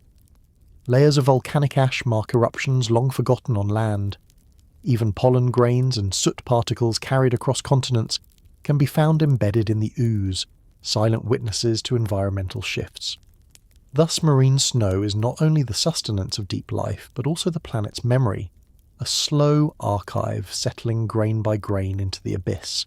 From an ecological perspective, the flow of marine snow is essential to what is sometimes called the biological pump, the process that moves carbon from the atmosphere into long-term storage in the deep ocean. Phytoplankton absorb carbon dioxide during photosynthesis, incorporating it into organic matter. When that matter sinks as marine snow and is eventually buried in sediments, the carbon is effectively removed from circulation for centuries or millennia. This process regulates the global climate, and its efficiency helps explain why atmospheric carbon dioxide levels have remained relatively stable for much of human history. Yet the efficiency of the pump is limited. Most marine snow never reaches the bottom. It is recycled in the upper kilometre of the ocean, where bacteria and zooplankton consume and respire it, returning carbon to the water and eventually the atmosphere. Only a small percentage of the original production, sometimes less than 5%, descends into the abyss. This fraction, however, is enough to support specialised communities of scavengers and benthic organisms. Life in the abyss is adapted to this meagre supply.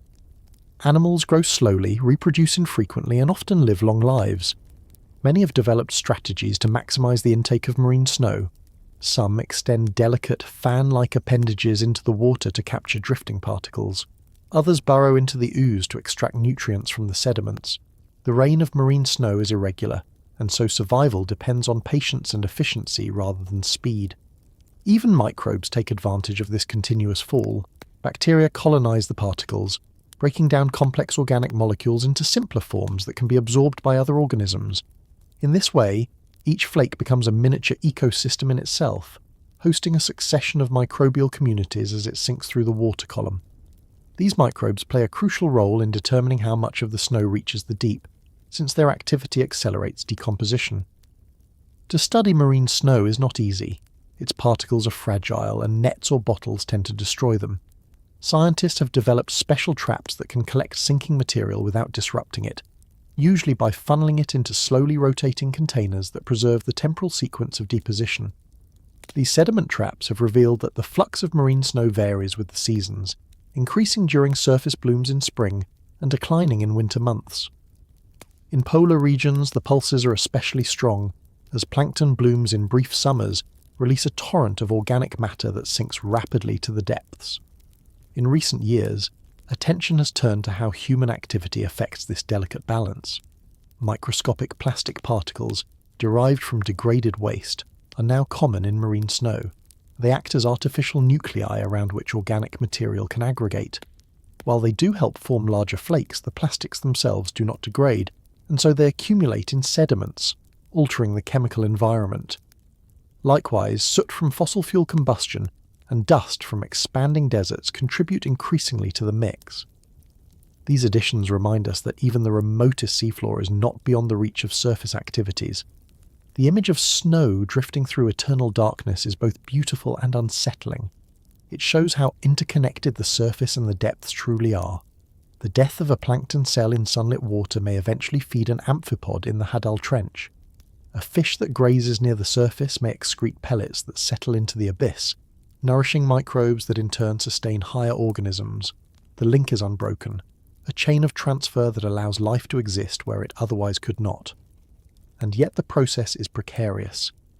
If surface productivity changes, Through climate shifts, pollution, or overfishing, the flux of marine snow can diminish, leaving the deep communities starved.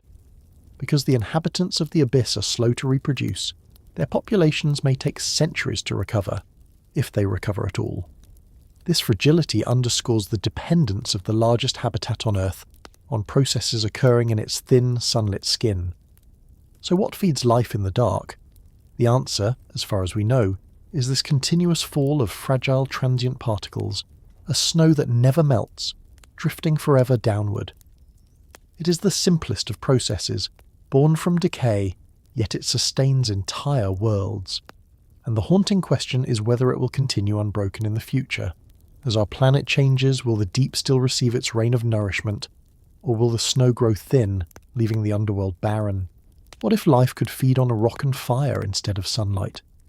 For centuries the assumption was that all living things on Earth depended directly or indirectly on energy from the sun. Plants and algae captured light, animals consumed plants or each other, and even the deep ocean seemed sustained by scraps that filtered down from above. It seemed a law of nature that light was life. Then, in the late 1970s, scientists stumbled across something that rewrote that law. In one of the most extreme environments imaginable, amid volcanic vents on the seafloor, they found entire communities of animals thriving without a trace of sunlight. The discovery of hydrothermal vents was not just a new page in biology, it was an entirely new book. The story begins in the year 1977, during a research expedition to the Galapagos Rift in the Eastern Pacific. Oceanographers aboard the research vessel Nor had sent the submersible Alvin down to study spreading centres along the mid-ocean ridge. They expected barren landscapes, perhaps a few hardy microbes. Instead, they were met with chimneys billowing black smoke, towering structures of minerals that rose like factories from the seafloor. Around them, to their astonishment, were dense clusters of giant tube worms, clams, and crabs. In the pitch darkness, life was thriving in abundance that rivaled coral reefs. No one had predicted it. These vents formed where seawater percolated down through cracks in the ocean crust, was superheated by magma, and then forced back up, carrying dissolved metals and sulfides. When the hot, mineral-laden water gushed back into the cold ocean, it precipitated into clouds of particles forming black smokers. Some vents emitted clear or white plumes depending on the mineral mix, but the principle was the same: water heated to hundreds of degrees Celsius, rich in chemicals seeping into a world that had never known light. The key to this hidden ecosystem was not sunlight, but chemosynthesis. Bacteria living within the vent fluids used the energy in chemical bonds, particularly hydrogen sulfide, to build organic matter. Just as plants on land use chlorophyll to trap photons, these microbes used enzymes to tap into the energy of sulfur compounds. They were primary producers, creating food from a rock and chemistry, and around them entire food webs flourished. The most iconic of these vent inhabitants were the giant tube worms, Riftia pachyptela, growing up to 2 meters long and forming dense colonies. They had no mouths, no stomachs, and no digestive systems. Instead, they housed symbiotic bacteria inside a specialized organ called a trophosome. The bacteria did the work of converting sulfides into organic molecules, and in return the worms supplied them with raw materials by absorbing hydrogen, sulfide, oxygen, and carbon dioxide from the surrounding water through their bright red plumes. The partnership was so intimate that the worms could not survive without their microbes, nor the microbes without their hosts. Alongside the worms lived other creatures equally adapted to the vent world. Giant clams and mussels housed chemosynthetic bacteria in their gills. White crabs scuttled over the chimneys, scraping up bacterial mats. Ghostly shrimp with light-sensitive patches on their backs swarmed around vents on the mid-Atlantic ridge, perhaps using faint infrared emissions from the hot water to navigate. Each species was part of a community structured around a food source that had no connection to the sun. The chemistry of vents is extreme. Fluids can reach temperatures above 370 degrees Celsius, though they cool quickly when mixed with seawater. Pressures are immense, yet animals flourish within centimeters of boiling water. Sulfides that would be toxic to most life are essential here. The animals have evolved hemoglobins and enzymes resistant to heat and metals, specialized adaptations that seem almost alien. It It was a reminder that life is not fragile but astonishingly flexible. The discovery had implications beyond marine biology. If ecosystems could thrive without sunlight, powered only by chemistry, then perhaps similar systems could exist elsewhere in the universe, beneath the ice of Europa or Enceladus, or in subsurface oceans of other worlds. Hydrothermal vents became more than a curiosity. They became analogues for extraterrestrial habitability. Some scientists even speculated that life on Earth itself might have originated at vents, where mineral-rich environments provided natural reactors for organic chemistry billions of years ago. In the decades since the first discovery, expeditions have found hydrothermal vents scattered along ridges and back-arc basins around the world. Each vent field hosts its own particular community, shaped by geography and chemistry. In the Pacific, giant tube worms dominate. In the Atlantic, shrimp swarm. In the Indian Ocean, fields of mussels thrive. Despite the differences, the common thread is the reliance on chemosynthetic microbes as the base of the food web. Among the most memorable of vent inhabitants are the so-called Yeti crabs, first described in the early 2000s from vents near Easter Island. Covered in silky blonde setae that resemble fur, these crabs cultivate bacteria on their own bodies, waving their hairy claws over vent fluids to feed their symbionts. They then scrape the microbes off and eat them. The sight of crabs farming bacteria on their arms in the lightless deep is both comical and profound, a reminder of how creative evolution can be. Studying these ecosystems requires technology as ingenious as the animals themselves. Submersibles like Alvin or remotely operated vehicles are equipped with robotic arms and high-resolution cameras, capable of sampling fragile organisms and vent fluids at extreme depths. Instruments must withstand crushing pressures and searing temperatures, yet each dive reveals new species, new adaptations, and new perspectives on what life can be. To date, hundreds of vent-associated species have been catalogued, and more are discovered almost every expedition. The vents are not permanent. Chimneys collapse, flows shift, and eventually the activity wanes as heat sources migrate. Communities that flourish for decades may suddenly decline when the chemistry changes. Life at vents is therefore dynamic, colonizing, flourishing, and vanishing in cycles tied to the restless geology of the seafloor. For biologists, this raises questions about how organisms disperse between isolated vent fields, separated by thousands of kilometers of dark ocean. Larval stages drifting in currents seem to be part of the answer, but much remains uncertain. Hydrothermal vents also highlight the intersection of biology and geology. The minerals precipitating from vent fluids form deposits rich in copper, zinc, gold, and other valuable metals. These deposits have attracted interest from mining companies, and some experimental projects are already underway. Scientists caution that disturbing vent ecosystems could destroy unique life forms before they are even documented. The debate over how to balance resource extraction with conservation is ongoing, and it forces us to consider what value we assign to ecosystems we may never see firsthand. For those who study the deep, vents remain an endless source of fascination. The contrast between the apparent hostility of the environment and the exuberance of the life it supports is striking. It challenges our assumptions about habitability and forces us to redefine what we mean by a livable environment. In a sense, the discovery of vents liberated biology from the tyranny of sunlight. It showed that life could write its own rules, using chemistry as ink. What if life could feed on rock and fire instead of sunlight? We now know that it can. Hydrothermal vents are oases in the dark, places where geology and biology intertwine to create ecosystems utterly unlike those at the surface. They remind us that we have only begun to map the possibilities of life on Earth, and that the deep ocean still holds secrets as radical as any science fiction. The haunting question, of course, is how many such oases remain undiscovered, hidden in the abyss, waiting for the next submersible to stumble across them. If the surface rages with hurricanes, what does the abyss feel? The answer, for much of human history, was assumed to be nothing. Sailors and natural philosophers of earlier centuries looked at the violence of waves, the battering of winds and the chaos of storms, and imagined that all of this fury must churn the ocean through and through. Yet as science began to measure more carefully, it became clear that the deep ocean has its own rules.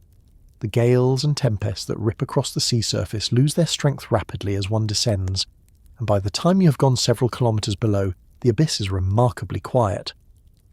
The seabed is often compared to a desert plain, not because of dryness, but because of the stillness, a place so far from the roaring interface with the air that it barely notices the weather above.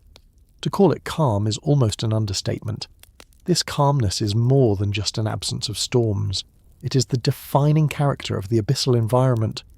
The waters that fill the depths between roughly 3,000 and 6,000 metres are cold, stable, and dark. They are formed far from the tropics, in the polar regions where surface waters grow dense enough to sink, carrying with them the imprint of the atmosphere they once touched. In the Southern Ocean, around Antarctica, sea ice forms in winter, and the brine rejected during freezing makes surrounding waters so salty and heavy that they plunge downward, beginning a slow crawl along the seafloor. This Antarctic bottom water, along with contributions from the North Atlantic, seeps across basins and beneath ridges, sometimes taking centuries to flow from one hemisphere to another. The abyss is therefore not only calm but ancient, filled with waters that have travelled across the globe in silence. If you were to measure temperature and salinity in this deep realm, you would find them astonishingly uniform. Surface waters differ dramatically, warmed in the tropics, freshened by rain or river mouths, and shifted constantly by winds. In contrast, the abyss sits almost unmoved. Salinity lingers within a narrow band of 34.5 to 35 parts per thousand. Temperatures hover between freezing and 4 degrees Celsius. These values change little from year to year or even century to century. It is this stability that scientists use to define the abyssal zone, marking its upper boundary not so much by depth as by the depth at which temperatures reach around 4 degrees Celsius.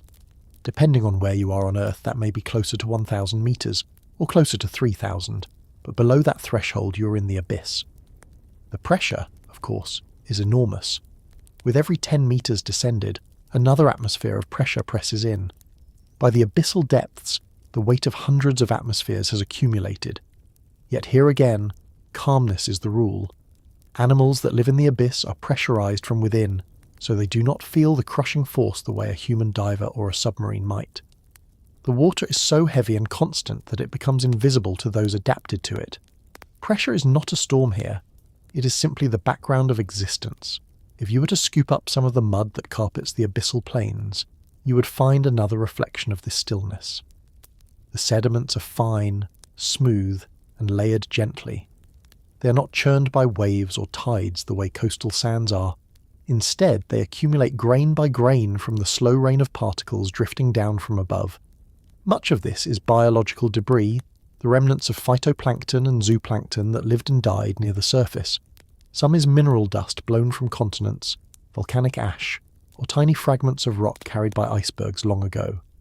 At depths shallower than 4,000 metres, in equatorial and temperate oceans, the dominant material is often calcareous. The shells of foraminifera and coccolithophores, organisms that build with calcium carbonate. But below 4,000 metres, calcium carbonate begins to dissolve, and the composition shifts. Clay minerals and siliceous skeletons of diatoms and radiolarians take over, forming brown clays and siliceous oozes. Layer upon layer, these sediments build a record of Earth's history, a quiet archive written in mud. It is no accident that paleoceanographers turn to abyssal cores to reconstruct past climates. The lack of disturbance means the layers preserve tiny fossils, isotopic ratios, and chemical signals in chronological order. From them we have learned of ice ages, of oscillations in Earth's orbit, and of how carbon dioxide has waxed and waned in the atmosphere over hundreds of thousands of years. Without the abyssal calm, our window into past climates would be smudged and incomplete. Instead, the silence of the abyss has kept this record legible, a geological diary buried beneath kilometres of water. Nutrient salts are another reflection of the abyss's role in the planetary system. Nitrogen, phosphorus, and silica concentrations are higher here than in the surface waters. The reason is simple. In the surface, photosynthetic organisms consume nutrients quickly. In the abyss, no photosynthesis occurs, and the decomposition of organic matter raining down adds more salts. The abyss is thus a reservoir of nutrients. When circulation eventually brings some of these deep waters back to the surface, in places like the equatorial Pacific or off the coasts of Peru and Namibia, they fertilize blooms of plankton. The productivity that feeds fisheries and food webs begins in part with nutrients stored silently for centuries in the abyss. The calm waters below are linked invisibly to the bustle of life above. Oxygen tells a similar story. Abyssal waters inherit their oxygen when they first sink at the poles. No new oxygen is added once they are cut off from the surface, but their consumption is minimal. With so few animals per unit volume, the oxygen can last centuries. Even so, just above the sediments the levels may drop to near zero, as microbial activity in the mud consumes what little diffuses down. For this reason, many abyssal animals are elevated on stalks or have long legs, lifting themselves just above the most depleted layer. The calmness here is not absolute. It has gradients and dangers. But it is still far more stable than the fluctuating conditions nearer the sunlit surface, and yet even in this realm of quiet, there are motions. The abyss is not perfectly still. Oceanographers have discovered that eddies and currents twist and swirl even at great depths. The energy from storms at the surface can ripple downward, creating internal waves that propagate along density boundaries within the ocean. Over long timescales, these waves can mix water masses and sculpt sediments. Expeditions using acoustic instruments have revealed that even abyssal plains may bear ripple marks, tiny undulations that betray the passage of currents. The calm is therefore relative. Compared to the storm-tossed surface, it is tranquil, but compared to absolute stillness, it still has a pulse. Modern technology has given us tools to measure these hidden flows.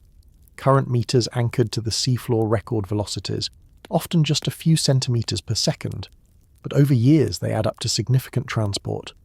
Drifting floats, tracked acoustically, have traced paths across basins. Acoustic tomography has mapped temperature and flow across entire oceans. These techniques reveal that the abyss is a critical part of Earth's climate engine. The slow, overturning circulation, moving heat and salt across hemispheres, regulates long-term climate stability. Without the abyssal conveyor, surface temperatures would be more extreme, ice ages more severe, and tropical rains less predictable. The calm waters beneath storms are, paradoxically, the great moderators of the surface climate.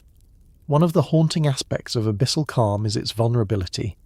Because conditions change so slowly, disturbances may last far longer than at the surface. A storm's impact is gone in days. An oil spill or chemical deposit in the abyss could linger for centuries. Sediments accumulate at mere centimeters per 1,000 years, so any contamination becomes part of the geological record for unimaginable spans of time. The abyss is therefore both resilient, in its ability to remain stable for millennia, and fragile, in its inability to recover quickly from human impact. So what does the abyss feel when a hurricane spins above? Almost nothing. The waves and winds that seem so overwhelming to us are skin-deep in the ocean's body. Below a few hundred meters, their energy fades, and at thousands of meters it vanishes entirely. The calm of the abyss is not disturbed by storms, but shaped by processes on far longer timescales. The sinking of polar brines, the slow settling of particles, the geologic breathing of Earth itself. If the surface is the heartbeat of the ocean, fast and irregular, then the abyss is its deep breath, steady and almost imperceptible. If the surface rages with hurricanes, what does the abyss feel? Perhaps the more interesting question is whether the abyss notices us. For now, its calm continues, layered with sediments and carrying nutrients silently across the globe. But as we change the climate and alter the chemistry of the seas, the abyss may one day feel disturbances greater than any storm. The haunting thought is that we might awaken a realm that has been quiet for millions of years, and once stirred, its responses will last not for days or decades, but for geological ages. What unseen rivers connect the poles to the equator? To stand on the deck of a ship and look at the sea is to imagine vastness without motion, an endless surface of blue stretching in all directions. The waves may crash, the winds may stir, yet beyond the immediate drama it feels static, unmoved. But beneath this apparent stillness, the ocean carries within it a planetary-scale circulation that dwarfs any river on land. These rivers are invisible not because they do not exist, but because they flow in darkness. thousands of meters below the waves, unseen and nearly unfelt by the creatures on the surface. Their source lies at the frozen margins of the Earth, in the polar seas, where water is made heavy enough to sink. At the poles, winter transforms the ocean. As sea ice forms, it rejects salt, producing brine that is both saltier and colder than the surrounding water. In the Southern Ocean, especially near Antarctica, this brine sinks with immense weight, beginning a journey that may last centuries. The water that descends in this way becomes Antarctic bottom water, the densest water mass on the planet. Slowly, it creeps along the seabed, spreading outward beneath the Atlantic, Indian and Pacific basins, carrying with it the chemical fingerprint of its birthplace.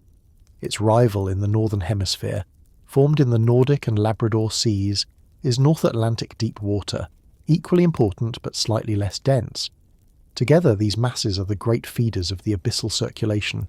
They are not rivers we can stand beside, but they are rivers all the same, coursing around continents, spilling across ridges, and mingling in valleys thousands of meters deep. To trace them is to uncover one of Earth's hidden engines. Scientists often call this system the thermohaline circulation, from the Greek words for heat and salt.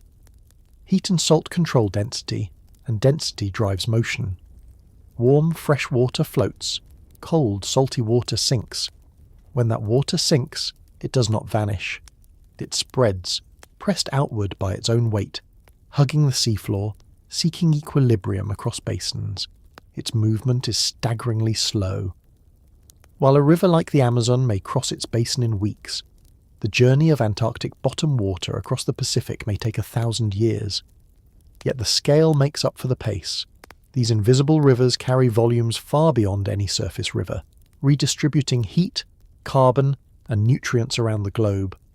The presence of these deep currents was suspected long before they could be measured. In the 19th century, the voyage of HMS Challenger revealed that the deep ocean was not a stagnant void, but a layered system. Samples collected from different depths had consistent temperatures, salinities, and chemical properties, showing that distinct water masses occupied distinct layers. Later, in the 20th century, scientists mapped these layers more precisely, discovering that the deep waters of the Atlantic bore the unmistakable mark of the Arctic and Antarctic, while those of the Pacific were older, depleted of oxygen, and enriched in nutrients, having drifted far from their polar sources.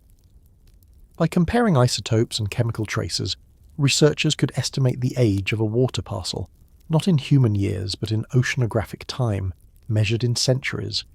These invisible rivers do not merely redistribute water, they shape climate itself. When cold, dense water sinks at the poles, it draws in surface water to replace it, setting up a conveyor that links surface winds to deep currents. The Gulf Stream, that warm ribbon of water streaming northward past the eastern United States, owes its strength in part to this pull, feeding the deep formation of North Atlantic waters. Without such a system, Europe's climate would be far harsher, and tropical seas would be warmer still. The abyss, in its silence, moderates the surface. But these rivers do more than move heat. They also carry carbon. As surface waters sink, they take with them dissolved carbon dioxide absorbed from the air. Locked away in the abyss, that carbon is sequestered for centuries. This process, sometimes called the biological pump when combined with the sinking of organic matter, is one of Earth's great regulators of atmospheric carbon dioxide. Without it, the rapid burning of fossil fuels would already have produced an even more extreme greenhouse effect. The abyss, in its invisible patience, buys us time. Yet this also means that the carbon we emit today may be carried into the deep sea, only to return hundreds of years later when these waters upwell again. The ocean is not a permanent sink, but a conveyor with delays so long that they feel geological. The uniformity of abyssal waters reflects their origin. Oxygen levels in young Antarctic waters are relatively high, inherited from contact with the air. By the time these waters reach the Pacific, centuries later, oxygen has been consumed by the slow respiration of deep organisms, leaving levels low. Nutrients show the opposite trend. Pour in phosphate and nitrate when they form, they gather more with each passing century as the rain of organic matter decomposes into the water column. Thus, nutrient-rich waters in the Pacific trace their ancestry to waters that began their journey in polar seas long before recorded history. This global contrast between young, oxygen-rich Atlantic waters and old, nutrient-laden Pacific waters is a testament to the length and endurance of these invisible rivers. Yet even as we map and model them, we remain humble before their complexity. The circulation is not a single conveyor belt, as some simplified diagrams suggest, but a tangled web of flows, eddies, and exchanges across basins and ridges. Seafloor topography diverts currents, internal waves mix them, and seasonal variations in winds adjust their strength. Recent measurements have shown that storms at the surface can send energy deep into the ocean, stirring these abyssal flows more than once thought possible. Satellite altimetry has revealed subtle bumps in sea level that betray the tug of deep currents. And still, even with modern technology, the paths of these rivers remain partly hidden. They're too slow to measure in a single expedition, too vast to capture in a single model. We know they exist, but the details continue to elude us. The haunting question is how stable they are. In Earth's past, abrupt climate shifts have been linked to changes in these invisible rivers. Ice cores and sediment records show that during the last ice age, the strength of North Atlantic deepwater formation waxed and waned, sometimes collapsing altogether. When that happened, Europe cooled dramatically, while the southern hemisphere warmed, an imbalance caused by disrupted heat transport. Such events remind us that the abyss is not just a passive reservoir, but an active participant in climate. If these rivers falter, the consequences ripple across continents. Today, as polar ice melts and surface waters freshen, scientists worry about the same risk. Fresh water is lighter than salt water, and if too much pours into the North Atlantic, the density difference that drives sinking could weaken. Already, instruments moored across the Atlantic have measured fluctuations in the strength of deep currents. Models suggest that a significant slowdown is possible within this century. If so, the climate consequences would be profound, altering rainfall patterns, shifting monsoons, and raising sea levels unevenly across coasts. The invisible rivers that once seemed eternal now appear vulnerable to human influence. And so, we return to the question, what unseen rivers connect the poles to the equator? They are the thermohaline circulation, the abyssal flows of cold, dense water that slip silently beneath storms and continents, shaping climate and storing carbon, connecting Arctic brines to equatorial upwelling. They are rivers without banks, without floods, without noise. They move on timescales that mock human impatience, and yet they are fragile enough to change within our lifetimes. To glimpse them is to feel both awe and unease. They remind us that Earth's greatest rivers are not those we can sail upon, but those that pass unseen beneath us, carrying the memory of ice into the heart of the tropics. Why do deep-sea creatures grow so huge? It is a question that haunts both science and imagination. We look at the pale amphipods collected from trenches, the great squids that wash ashore, the isopods the size of puppies crawling across the abyssal plains, and we cannot help but see exaggeration, as though the ocean floor is a world of distortion. It is a phenomenon called deep-sea gigantism, and while scientists have offered explanations, the truth is still uncertain. Yet the patterns are consistent enough to suggest that something fundamental in the conditions of the deep favours bodies that stretch the imagination. One starting point is temperature. The deep ocean is cold, rarely warmer than 4 degrees Celsius and often hovering closer to freezing. Cold slows metabolism. In this chilled world, organisms burn energy at a fraction of the rate of their shallow water relatives. A slow metabolism may extend lifespan, and long lives mean more time to grow. Over decades, or perhaps even a century, an amphipod may continue to add millimetres until it reaches several inches in length, far outstripping its coastal kin. The same may hold for isopods, crustaceans that in shallow waters grow to the size of a thumb, but on the seafloor can reach half a metre. Another factor is pressure. At thousands of metres beneath the surface, pressures reach hundreds of atmospheres. For vertebrates, this can be a constraint, crushing airspaces and limiting physiology. But for invertebrates with flexible bodies and fluid-filled cavities, the immense pressure may instead stabilise enzymes and cell structures that otherwise would not function. Some researchers suggest that larger bodies, with their lower surface-to-volume ratios are better suited to withstand these conditions, reducing the metabolic cost of living under crushing weight. Pressure is not just a challenge, it may also shape the form of survival. Scarcity is another clue. Food is rare in the deep. Outside of hydrothermal vents and seeps, most life is fueled by the slow drizzle of organic detritus falling from above, the marine snow already described. In this environment, energy efficiency is everything.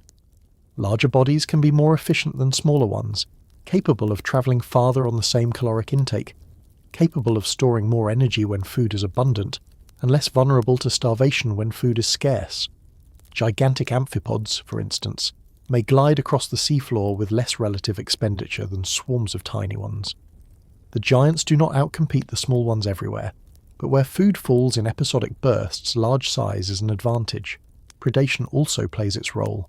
In the deep sea, predators are fewer, the density of life is low, and the hunting strategies that work in shallow reefs do not always apply in the dark. Here, growing large may be less risky. In shallow waters, a large body is more visible, more conspicuous to predators, but in the abyssal dark, size does not betray you in the same way. The amphipod that grows 10 times larger is not more likely to be seen, and once full grown, it may be safer than a swarm of tiny bodies, each vulnerable to the first passing fish. The absence of visual predators in much of the deep ocean removes one constraint that on land and in the shallows keeps bodies smaller. The examples are striking. Amphipods collected from the Mariana Trench have been recorded at more than 10 centimetres, dwarfing their surface relatives.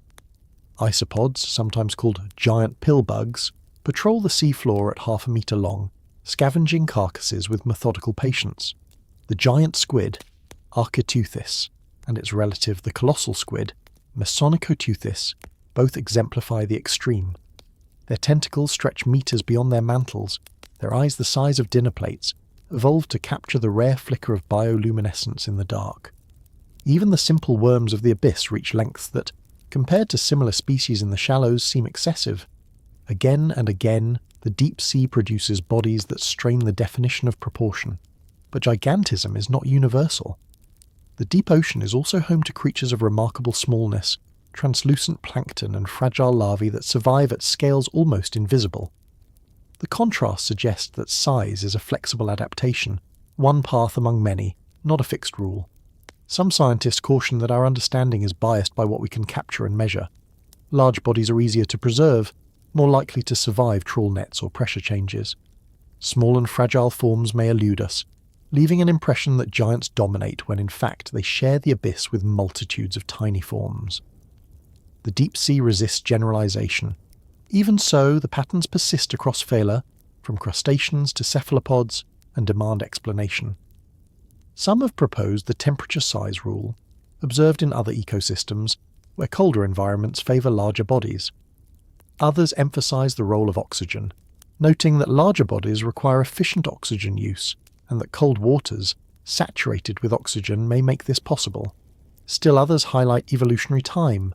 The deep ocean is stable, without seasons or storms, a world where slow growth is not punished, and lineages have had millions of years to stretch themselves into monstrous forms. The truth may be a combination. Cold slows metabolism, pressure stabilizes enzymes, food scarcity favors efficiency, oxygen availability allows growth, and low predation removes constraints. Together, they form a suite of conditions where gigantism is not inevitable but possible, a recurring outcome of survival in the deep. The phenomenon also has consequences beyond curiosity. Gigantism changes the dynamics of ecosystems. Large amphipods and isopods can consume carcasses rapidly, recycling nutrients that would otherwise linger. Giant squids become prey for whales, sustaining predators of immense size. The balance of deep-sea food webs is shaped by these giants, who act not as exceptions but as functional players in their communities. Without them, energy transfer would be slower, less efficient, perhaps incapable of sustaining the other giants of the deep. It is humbling to admit how much we still do not know. Most giant species are known only from a handful of specimens, many collected dead or damaged. Observations of live behaviour are rare, sometimes limited to fleeting glimpses on submersible cameras. The abyss swallows evidence, and our understanding remains fragmentary. Are these giants common or rare? Do they live solitary lives or gather in numbers? Do they endure for decades or only a handful of years? We have hints but no certainty. What we do know is that gigantism recurs often enough to suggest a rule, even if the rule is still blurred. From the amphipods of trenches to the squids of midwater, from isopods to worms, the pattern is undeniable. It is a reminder that life responds to conditions in ways that defy shallow expectations. To live in the deep is to adapt, and sometimes adaptation stretches bodies into sizes that to us seem monstrous. So why do deep-sea creatures grow so huge? The answer is not singular. It is a mosaic of pressures, temperatures, scarcities, and opportunities, stitched together over evolutionary time.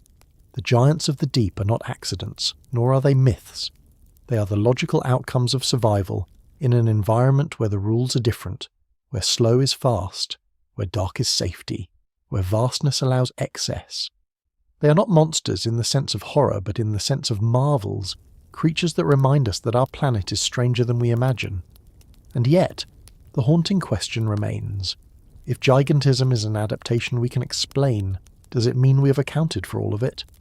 Or do there remain giants in the abyss that we have not yet seen, forms larger and stranger than any specimen washed ashore? The deep sea has a way of humbling confidence, reminding us that every answer is provisional, every theory partial. Perhaps the age of monsters is not behind us, but still unfolding in the blackness below. What is the truth behind the legendary giant squid? For centuries, sailors told stories of immense arms rising from the ocean, pulling vessels into the abyss. These tales, embroidered by fear and retelling, seeded myths of sea monsters that haunted literature and art. But separating myth from biology has always been difficult when the creature itself refuses to be seen alive. The giant squid, 𝐓𝐻𝐻𝐒𝐒𝐓𝐀, is real, though only in the last century and a half have scientists begun to assemble a picture that replaces speculation with anatomy, measurement, and rare observation. And even now, for all that we think we know, most of what we understand comes not from watching them live, but from their remains, found washed ashore, pulled accidentally in nets, or in the stomachs of the whales that prey upon them. One of the first serious breakthroughs came in the 19th century, when dead squids began appearing in coastal waters. Fishermen brought in tangled masses of arms and tentacles that seemed too large to be real. Naturalists took note, and for the first time, careful illustrations and descriptions transformed a myth into a specimen.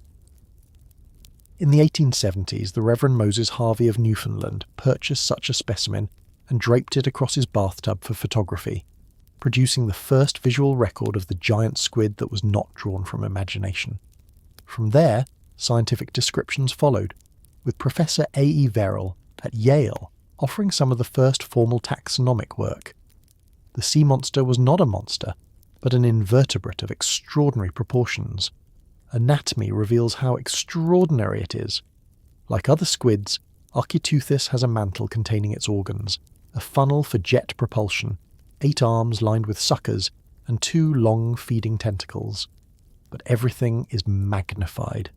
The feeding tentacles can shoot out many meters beyond the body, tipped with suction cups lined with sharp chitinous teeth. These are not smooth discs, but gripping tools, capable of embedding rings into the flesh of whatever they seize. The arms pull prey toward a beak as sharp as a parrot's, slicing flesh into pieces, which are then ground further by a radula, a rasping tongue lined with rows of tiny teeth. This feeding apparatus is powerful enough to handle fish and other squids, and there is evidence from beak remains in whale stomachs that giant squids sometimes even prey on one another. Its eyes are equally astonishing. Measuring up to 30 centimeters across, they are the largest eyes in the animal kingdom, the size of dinner plates. Such eyes are not merely extravagant. In the blackness of the bathypelagic zone, vision requires every photon. These huge lenses can gather faint glimmers of bioluminescence from many meters away, perhaps allowing the squid to detect the silhouette of an approaching predator, such as a sperm whale, by the way it blocks the background flickers of plankton light. To survive in near-total darkness, the squid invests in organs of perception as much as in organs of attack. Still, direct encounters remain rare. For decades, scientists and explorers tried to capture images of a living giant squid in its natural habitat, lowering cameras with bait into the dark waters. Many expeditions ended with nothing but blurred shapes or fragments of tentacle. It was not until the early years of the 21st century that real progress was made. In 2005, researchers Tsunemi Kubodera and Kyoichi Mori succeeded in photographing an Architeuthis alive at a depth of 900 meters near the Ogasawara Islands in the Pacific. The images showed not a drifting carcass, but a vigorous predator, lunging with its tentacles to seize bait. The severed limb that it left behind when it escaped confirmed its identity. This was the first clear evidence that the giant squid was not the sluggish scavenger some had supposed, but an active hunter, capable of sudden, coordinated strikes. 7 years later, in 2012, an expedition from Japan's National Science Museum, working with NHK and the Discovery Channel, filmed a giant squid in its environment for the first time. Using sensitive cameras and lights designed to mimic bioluminescent prey, they recorded a living Architeuthis several meters long, golden in colour, rising from the darkness to attack. The footage stunned viewers around the world, transforming what had been the stuff of maritime legend into a vivid, undeniable reality. It was not a monster, but a cephalopod, moving with purpose and speed, alive in a world almost no human had seen. Scientists such as Dr. Clyde Roper of the Smithsonian Institution devoted entire careers to studying these animals, often without ever seeing one alive. Roper examined specimens preserved in jars, dissected giant carcasses brought to museums, and traced their distribution across the world's oceans. His work showed that Architeuthis is not confined to one ocean, or one region, but has a global presence, appearing from New Zealand to Spain, from Africa to North America. Yet it is absent in the warmest tropical waters and the coldest polar seas, suggesting a preference for the temperate slopes of continental shelves and islands. Roper also underscored the remarkable challenge of studying them, describing the frustration of following sperm whales with cameras to their hunting grounds, only to be denied even a glimpse of the prey that leaves scars across the whales' heads. Those scars may be the most dramatic evidence of the squid's life. Circular sucker marks, each several centimetres across, cover the skins of sperm whales that strand on beaches. These scars tell of titanic struggles far below the surface, battles where giant squid lash out with their arms and tentacles against the jaws of whales weighing tens of tons. The whales, more often than not, prevail, and their stomachs are filled with squid beaks. But the fact that whales bear the scars at all tells us that Architeuthis does not go down without a fight. These are confrontations unseen by human eyes, but written on the bodies of the survivors. The size of giant squid is another subject of fascination and uncertainty. Reports of squid 60 feet long have circulated for centuries, but modern science is cautious. Because tentacles can stretch and tear, total length measurements are unreliable.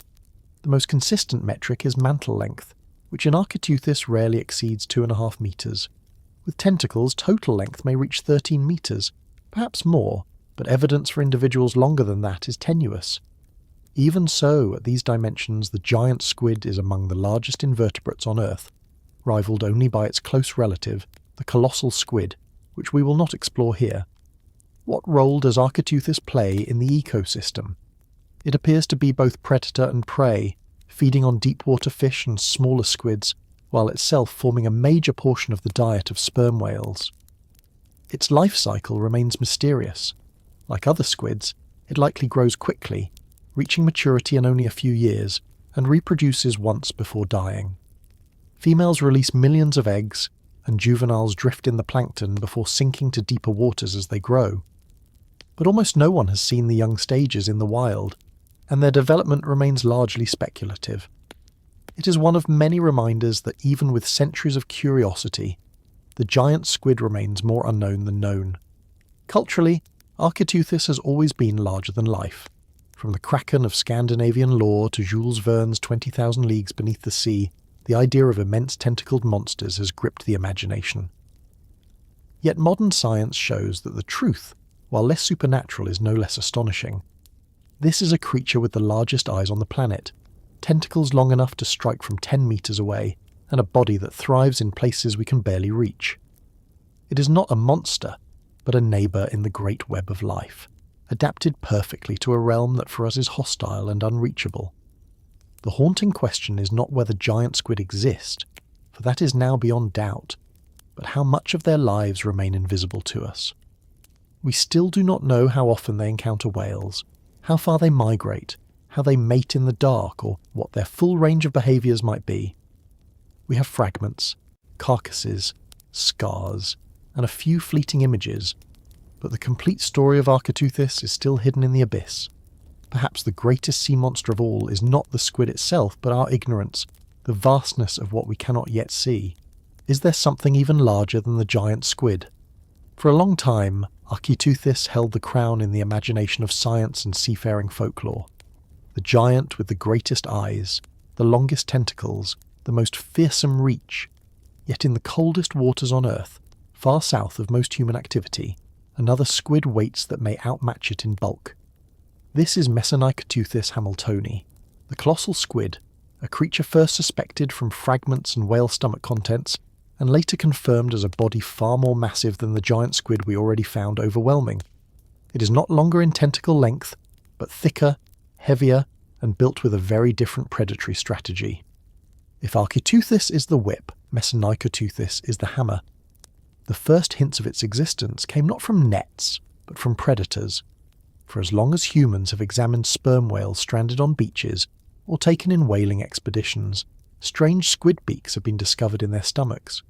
Some of these beaks were larger than any that could be matched to 𝐓𝐻𝐻𝐿, leading zoologists to suspect a different, bulkier species living in the Southern Ocean. By the middle of the 20th century, enough of these beaks had been catalogued that scientists realised they were dealing with something distinct.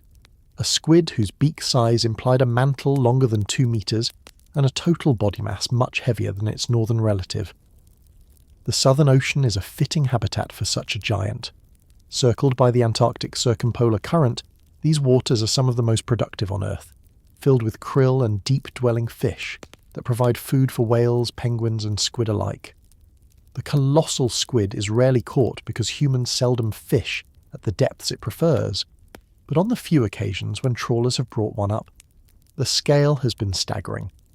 In 2007, a specimen weighing nearly 500 kilograms was hauled accidentally by a New Zealand vessel in the Ross Sea.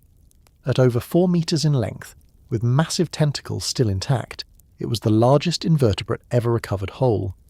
Preserved today in Te Papa, the National Museum of New Zealand, it remains the most complete view we have of this elusive species. Anatomically, 𝐓𝐻𝐻𝐿 differs from 𝐓𝐻𝐻𝐿 in important ways. While both have 8 arms and 2 feeding tentacles, the colossal squid's tentacles are shorter and thicker, built less for striking at distance and more for grasping tightly. The suckers are lined not just with teeth, but with rotating hooks, making its grip even more difficult to escape. Its mantle is broader and heavier, suggesting a strategy not of speed but of ambush. Its eyes, while still enormous, appear slightly smaller in proportion than those of 𝐓𝐻𝐻𝐿, though still rivaling any other creature in the animal kingdom. Most telling of all is its beak, which is the largest of any squid known. Beak size is often used by biologists as a proxy for overall body size, because the beak is one of the few hard parts that resist digestion. The colossal squid's beak dwarfs that of the giant squid, implying that some individuals may exceed even the large specimen in Te Papa by significant margins. Some estimates suggest maximum weights could approach 700 kilograms. Where the giant squid seems adapted to long-range attacks, the colossal squid seems designed for a different kind of hunting. Its hooks and mass suggest that rather than pursuing agile prey in open water, it may rely on surprise, ambushing large fish in the dim depths of the Antarctic seas. Some scars on the bodies of large Antarctic toothfish, an important species in those waters, appear to match the hooks of 𝐓𝐻𝐻𝐿. If true, then this squid is not simply a scavenger of drifting fish, but a direct predator of strong, muscular prey that themselves can weigh more than 100 kilograms. The physiology of 𝐓𝐻𝐻𝐿 is also tied to its icy environment. The waters around Antarctica rarely rise above freezing, hovering near 0 degrees Celsius, and any creature living here must have enzymes and metabolic pathways adapted to such temperatures. A slower metabolism may explain the colossal squid's bulk, allowing it to store energy in a way that sustains long intervals between successful hunts. It is possible that the larger size is not simply for predation, but for surviving the lean times that come in waters where prey is seasonal. Unlike 𝐓𝐌𝐿𝐄𝐒𝐓𝐀, which ranges across temperate oceans, the colossal squid seems confined to the Southern Ocean, and its biology may reflect a specialization for that circumpolar world. Despite a few preserved specimens, vast gaps in our knowledge remain. We do not know the full range of its depth preferences, though most specimens have been caught at depths between 1,000 and 2,000 meters. We do not know how long it lives, though like other large squids it may grow quickly and reproduce only once. We do not know how many exist, though beak counts in sperm whale stomachs suggest they are numerous enough to form a major food source.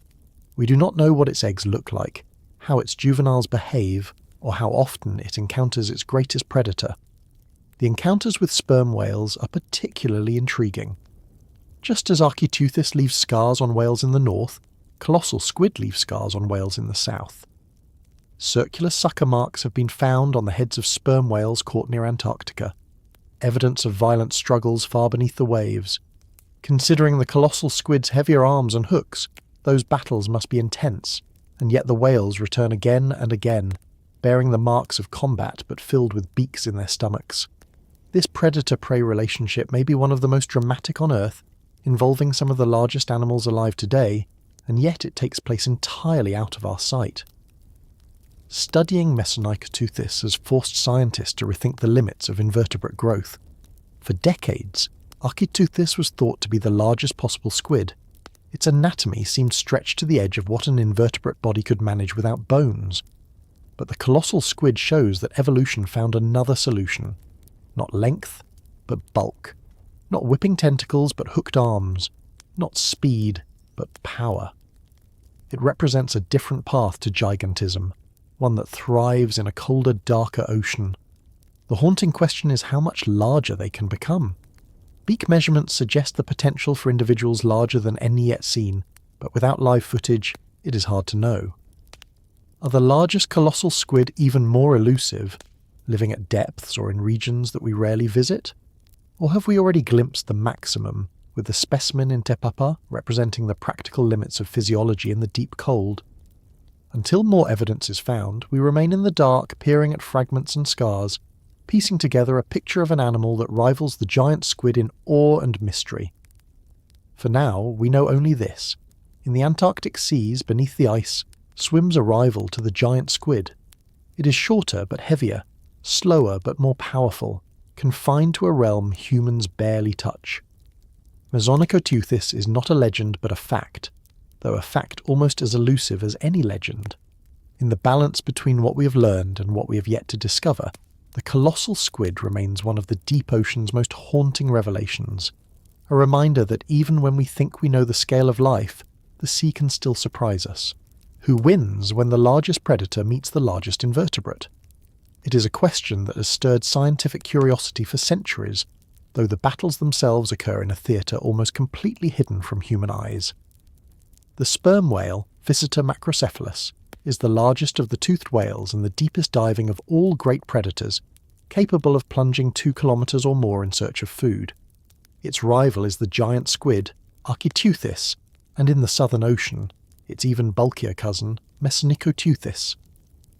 These animals are separated by body plan, lineage, and evolutionary strategy, yet they intersect in the twilight and midnight zones of the ocean, in encounters violent enough to leave scars on skin and beaks and stomachs. The ocean has many food webs, but this one is among the most dramatic, a colossus of warm blood, sonar, and teeth against a sprawling invertebrate armed with hooks and tentacles. We know of these encounters less from what we have seen directly than from what is left behind. Beached sperm whales sometimes show the unmistakable traces of combat, circular sucker scars impressed on their heads and jaws, some small, others nearly as wide as a dinner plate. These are not the marks of fish or small cephalopods, but of giants. They suggest that the whales wrestle their prey into their mouths, with the squid's arms clamped desperately onto the skin in a futile attempt to resist. The number and a layering of scars on some whales show that such battles are not rare accidents but routine encounters, repeated across an individual's life. Inside the whale's stomachs, the evidence is even clearer. Among the masses of partially digested flesh, scientists consistently find squid beaks, the indigestible chitinous jaws that survive long after the soft tissue is dissolved. These beaks provide a record of diet more reliable than any fleeting observation. In some stomachs, dozens of giant squid beaks have been counted, revealing that a single whale can consume many in the course of a hunting season. In others, beaks of colossal squid appear, testifying that the Southern Ocean offers even greater prizes. By measuring the beaks and comparing them to known specimens, researchers can estimate the size of the prey. Some beaks indicate squids larger than any caught whole by humans, confirming that whales are indeed taking down the ocean's largest invertebrates. But how do they manage it? A sperm whale is massive, sometimes weighing more than 50 tons, but mass alone does not secure a meal in pitch darkness.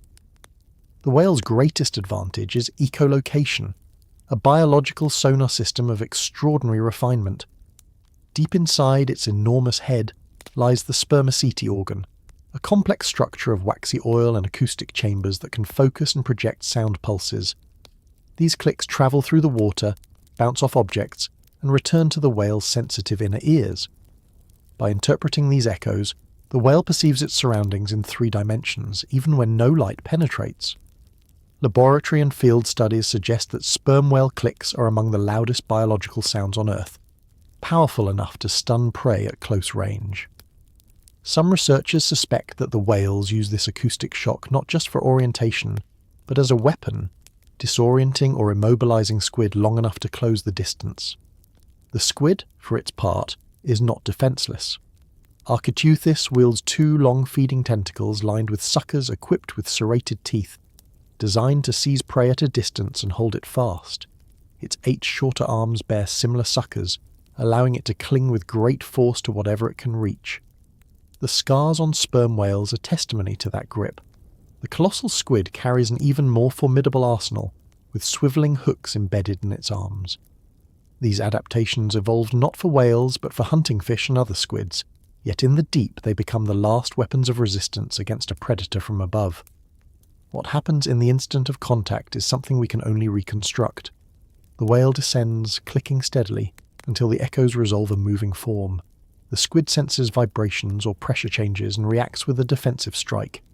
Tentacles shoot out, teeth and hooks clamp down. The beak snaps in desperation. The whale rams forward, mouth open, engulfing the arms and mantle. There is thrashing, there are sucker marks burned into flesh, but the end is almost always the same. The whale rises with its meal, victorious yet scarred. The squid, for all its power, is not the hunter here but the hunted. What these battles reveal is not just the drama of predator and prey, but the scale of energy transfer in the deep sea. A whale of 40 tons cannot sustain itself on small fish or drifting plankton. It needs large, calorie-rich meals. Squid fill that niche perfectly, being abundant, muscular, and present at depths few other prey can occupy. The ocean has thus locked these 2 lineages together, one mammalian and one invertebrate, in an ecological relationship as old as their coexistence. Some scientists estimate that sperm whales collectively consume more squid biomass each year than all the fish caught by the global human fishing industry. That fact alone highlights how fundamental this unseen conflict is to the balance of the ocean. Our knowledge of these encounters is shaped not only by biology, but also by technology. In the 19th century, whalers noticed the scars and beaks, but interpreted them through the lens of myth, speaking of monsters lurking in the depths. By the early 20th century, zoologists had begun cataloguing beaks systematically, realizing they belonged to species never seen alive. In the late 20th century, with advances in acoustics and deep-sea sampling, the picture sharpened. Hydrophones deployed in whale habitats have recorded the clicking dives of sperm whales and correlated them with hunting behaviour.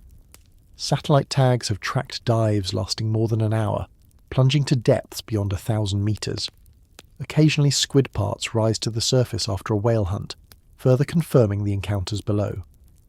Yet for all this indirect evidence, the actual moment of combat remains unobserved. No submersible, no remotely operated vehicle, and no human diver has ever filmed a whale and a giant squid locked in battle. Our reconstructions come from scars, stomachs, and sonar traces. There is something humbling in that gap. We can describe the physics of echolocation. We can measure the beaks. We can weigh the remains, but the theatre of life and death that produces them is still hidden. It is as if nature has granted us the evidence of conflict but denied us the spectacle. What does this mean for the outcome? In terms of survival, the whales clearly dominate. Squid are abundant in their diet, and whales continue to thrive on that resource. For the squid, the whales are one of the great selective pressures shaping their evolution. Gigantism may be partly a defense against being eaten, making them too large for smaller predators and giving them strength to resist. Their enormous eyes may help them detect approaching whales by glimpsing bioluminescence stirred up in the dark. But none of these adaptations appear sufficient to make them more than occasional victors. The squid fights, but the whale feeds, and yet the scars remain. They tell us that the squid does not always go quietly. The fact that sperm whales carry marks decades after they were inflicted shows that in some battles, the squid resisted with all the strength evolution gave it. These scars are the signatures of encounters where the outcome was never easy. Perhaps some squids do escape, slipping free from a whale's jaws to sink back into the dark. Perhaps in rare cases a whale fails and another scarred giant squid drifts away. We cannot know, and maybe that uncertainty is part of what makes the story endure. The haunting question is not just who wins, but how often. Are we underestimating the squid's role in these encounters because only the successful whales reach the surface? Could the deepest battles end differently, with a whale deterred or exhausted? In a way, the truth may be less important than the reminder it offers, that the greatest struggles of life on Earth can occur far beyond our gaze. The ocean hides its wars well, and we piece them together from fragments. What we can say with confidence is that when the largest predator of the deep meets the largest invertebrate, the result is a contest of evolutionary extremes. Teeth against hooks, sonar against eyes, lungs against gills. Each battle adds another scar, another beak, another trace of energy passed from one form to another. We will probably never witness it directly, but perhaps it is enough to know that it happens, continuously, beneath the calm surface of the seas, as it has for millions of years. How did myths of sea monsters outpace the facts? The ocean has always been both a provider and a source of terror, and it is no surprise that humanity filled its unseeable depths with creatures shaped more by imagination than by observation. Long before the first specimens of giant squid reached laboratories, the sea already carried reputations of leviathans, krakens, and monks of the deep. Our eyes are poor instruments when confronted with waves, fog, and the flicker of strange carcasses washed ashore.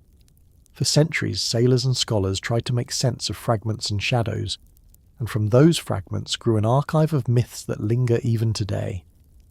The earliest records come not from marine biology, but from medieval chronicles and sailors' tales. In the 16th century, several curious fishes were described in Denmark. These were said to have heads like men, clothed in the robes of monks, and they were called sea monks. What they really were remains uncertain. Historians suggest oversized squid, or large rays, glimpsed in distortion. But in the absence of anatomical knowledge, the impulse was to humanize them, to fit them into familiar categories of the sacred and the uncanny. A monk in the waves was easier to tell as a story than a tentacled mollusk whose body plan defied imagination. In Norway and Iceland, another legend took hold. This was the kraken, said to be so enormous it could be mistaken for an island. Sailors told of whirlpools formed when it sank beneath the surface, and forests of tentacles that could wrap around a ship's hull. These were not scientific reports but oral traditions, preserved in poems and later natural histories that mixed fact and fable. By the 18th century, writers such as Erik Pontoppidan, Bishop of Bergen, treated the kraken as a plausible creature, perhaps a giant squid or a new species of whale. He described it as the largest animal in the ocean, a menace to ships and a sign of divine wonder. The kraken entered European thought not as a curious invertebrate, but as a monster of scale, and the very word kraken still carries that sense today. As natural history matured in the 19th century, the tone of these accounts shifted. The Reverend Moses Harvey in Newfoundland purchased a dead giant squid in 1873 for $10 from a fisherman who had snagged it accidentally. He draped the carcass over his bathtub, producing the first photograph of a giant squid, published in 1874. It was grisly but momentous evidence that at least some of the stories of monsters had roots in reality. Harvey's specimen was used by Yale zoologist Addison Verrill to describe 𝐓𝐻𝐾𝐒𝐒 more accurately. What had been rumour and myth was finally being pulled into the framework of taxonomy. But the human imagination did not discard the monster so easily. At nearly the same moment, literature seized upon the idea of the giant squid as a symbol of the unknown. Jules Verne's 20,000 Leagues Under the Seas, published in 1870, gave the world its most famous fictional squid. In Verne's narrative, a massive cephalopod attacks Captain Nemo's submarine Nautilus, pulling sailors into the sea with its writhing arms. The description was vivid enough to etch itself into the cultural record. A terrible creature with tentacles like serpents, eyes glaring in the dark, a mouth like a beak capable of devouring men whole. Verne's work was fiction, but it borrowed just enough from natural history to feel possible, and that blend of plausibility and terror made the monster endure. In the decades that followed, popular culture returned to the squid again and again. Illustrations in magazines exaggerated its proportions until it rivaled whales and ships. By the mid-20th century, cinema adapted these visions into moving images. The 1954 Disney film adaptation of Verne's novel created an elaborate mechanical squid for the attack sequence. The model required dozens of operators, wires, and stagecraft. Yet the spectacle convinced audiences of the possibility of such an encounter. The image of a squid wrapping its arms around a vessel became part of the shared language of sea monsters, regardless of what zoologists were publishing in journals. Other myths followed similar patterns. The sea bishop or mermen described in European chronicles were probably misidentified fish or squid, but they became illustrations in bestiaries. In the 20th century, pulp novels and films inflated the squid again, often to absurd sizes, sometimes over 100 feet long, transforming it into a metaphor for human fears, the unknown, the uncontrollable, the alien. In Peter Benchley's 1991 novel Beast, adapted for television in 1996, the giant squid returned as an antagonist, stalking humans with deliberate malice. These depictions tell us more about cultural anxieties than about molluscan anatomy. The persistence of these monsters is not surprising. For most of history, humans had no way to observe the deep ocean directly. What little evidence existed came in the form of carcasses washed ashore, pieces of tentacle cut from fishing lines or scars on whales. Each fragment left ample space for imagination to fill in the rest. Where science lacked detail, myth supplied narrative. And myths are sticky. They satisfy emotional needs that facts sometimes do not.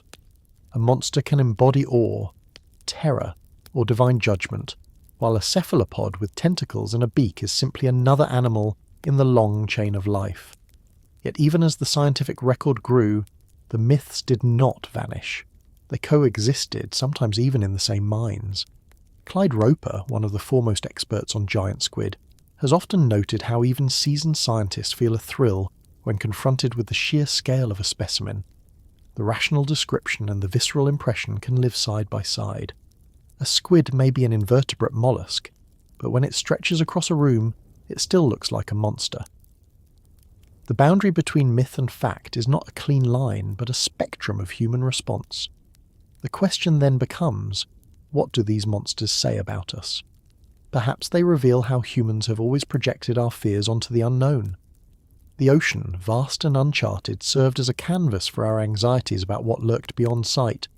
When storms sank ships, it was easier to imagine tentacles pulling them down than to attribute it to wind and waves. When strange shapes washed ashore, it was easier to see a monk's robes or a serpent's coils than to recognize the anatomy of a cephalopod. The monsters filled the explanatory void. Even now, in an age of submersibles and high-resolution cameras, the cultural image of the kraken survives. It appears in video games, films, and advertising, often more recognizable than the real 𝐓𝐻𝐾𝐒𝐒. The monster is marketable. The animal, with its complex but less cinematic biology, is harder to sell. This tension between science and story is not unique to the squid, but the squid exemplifies it vividly. The imagined monster was larger, hungrier, and stranger than any real specimen, but it served a purpose, to remind us that there are forces beyond our control. In the end, the monsters we imagined are less about the ocean and more about ourselves. They map the boundaries of human knowledge across centuries, marking the places where evidence thinned and imagination rushed in. They show us how fear and wonder can intertwine, how myth can outpace fact, and how even when facts catch up, the myths remain. And so the haunting question remains: when we look into the deep, do we truly see the creatures there, or do we still see the shadows of the monsters we invented? Perhaps the ocean will always be both, a realm of real animals and a mirror for our oldest fears. What tools let us see where no human can swim? For centuries, the ocean's depths were places of speculation, described through ropes, weights, and sailors' tales. But the 20th century began to change that. The deep sea slowly shifted from a realm of imagination to one that could be observed directly, not by lungs or by bravery alone, but by machines designed to endure where human bodies could not. If we are honest, every breakthrough in ocean science rests on this blunt fact. Without tools, the abyss would remain hidden. Our eyes, our bones, our air-filled lungs are simply too fragile to survive the weight of miles of water pressing down. So we have had to invent instruments that see, measure, and sometimes even stand in for us. The first half of the 20th century was dominated by daring experiments in pressure-resistant vessels. In 1930, American naturalist William Beebe and engineer Otis Barton built the bathysphere, a steel ball lowered on a cable off Bermuda. It was primitive compared to what would come later, a hollow sphere with thick walls and tiny quartz windows, but it carried Beebe and Barton deeper than any human had ever gone at that time. By 1934, they had descended to more than 900 meters. For the first time, human eyes peered directly into the twilight and midnight zones. The bathysphere could not steer, and its crew depended entirely on the surface winch, but it marked a turning point. No longer were we limited to dredges or surface nets. Direct observation had begun. The post-war decades brought even bolder designs. In 1960, the Swiss-built Trieste bathyscaphe, piloted by Jacques Picard and Don Walsh, achieved something thought impossible: a dive to the Challenger Deep in the Mariana Trench. At nearly 11,000 meters, they reached the deepest place on Earth. The vessel withstood pressures more than 1,000 times that of the surface, its steel cabin protected by a gasoline-filled float that resisted compression. They reported seeing the seafloor, sediment stirred up by their landing, and even a flatfish-like creature.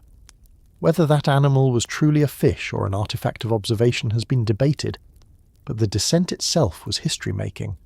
For the first time, humans had physically reached the deepest trench. After Trieste, exploration became more systematic. In the 1960s, the United States Navy and later civilian institutions developed Alvin, a deep submergence research submersible. Unlike the one-off descent of Trieste, Alvin was designed for repeated dives, carrying scientists directly to depth of more than 4,000 meters. It was Alvin that enabled the discovery of hydrothermal vents in 1977, where entire ecosystems thrived without sunlight. Alvin's maneuverability, with its robotic arms and viewport domes, allowed scientists to sample rocks, measure temperatures, and bring back living organisms from places no human could otherwise reach. Alvin remains active today, modernized with upgraded systems, and has completed thousands of dives.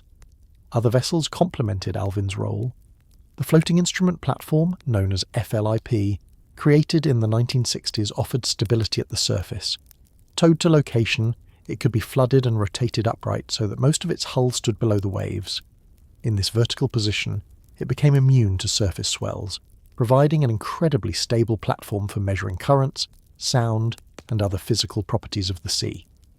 Though it did not dive itself, Flip showed the ingenuity required to adapt to the ocean's instability. Drilling ships brought another dimension to ocean science. The JOIDES resolution, beginning in the 1980s, was built to sample beneath the seafloor. Outfitted with dynamic positioning systems, it could remain steady while lowering drill strings thousands of meters into the crust. Through these cores, scientists reconstructed histories of climate, plate tectonics, and ocean circulation.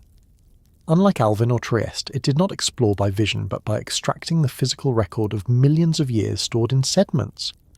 With these samples, we learned about ice ages, carbon cycles, and the movements of continents. Meanwhile, technology began to shift toward uncrewed systems. By the late 20th century, remotely operated vehicles, or ROVs, extended human reach without human risk. Tethered to surface ships, they could descend to extreme depths, powered and guided by cables transmitting data and video. ROVs brought back high-resolution images of wrecks such as the Titanic, but also explored black smokers, trenches and habitats, where delicate creatures could be observed without the distraction of a human presence. Their cameras could linger for hours where a submersible might run out of air. Their manipulators could collect fragile corals and sediments without risking life. Autonomous underwater vehicles, or AUVs, followed. Unlike ROVs, these were untethered, programmed to survey wide areas, mapping seafloor topography with sonar, measuring temperature and salinity, and capturing images. AUVs could glide silently through the deep, covering distances impractical for tethered machines. Their development paralleled advances in computing and batteries, showing how ocean exploration is tightly linked to progress in technology beyond the sea. The Deep-Sea Challenger, built for filmmaker James Cameron, reminded the public of Trieste's achievement. In 2012, Cameron descended solo to the Challenger Deep, capturing hours of video and samples.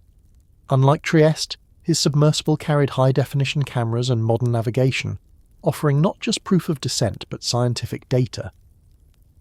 This marked another symbolic milestone. Technology had advanced enough to make what was once a singular feat into something reproducible, if still costly and rare. Smaller tools have also played a part.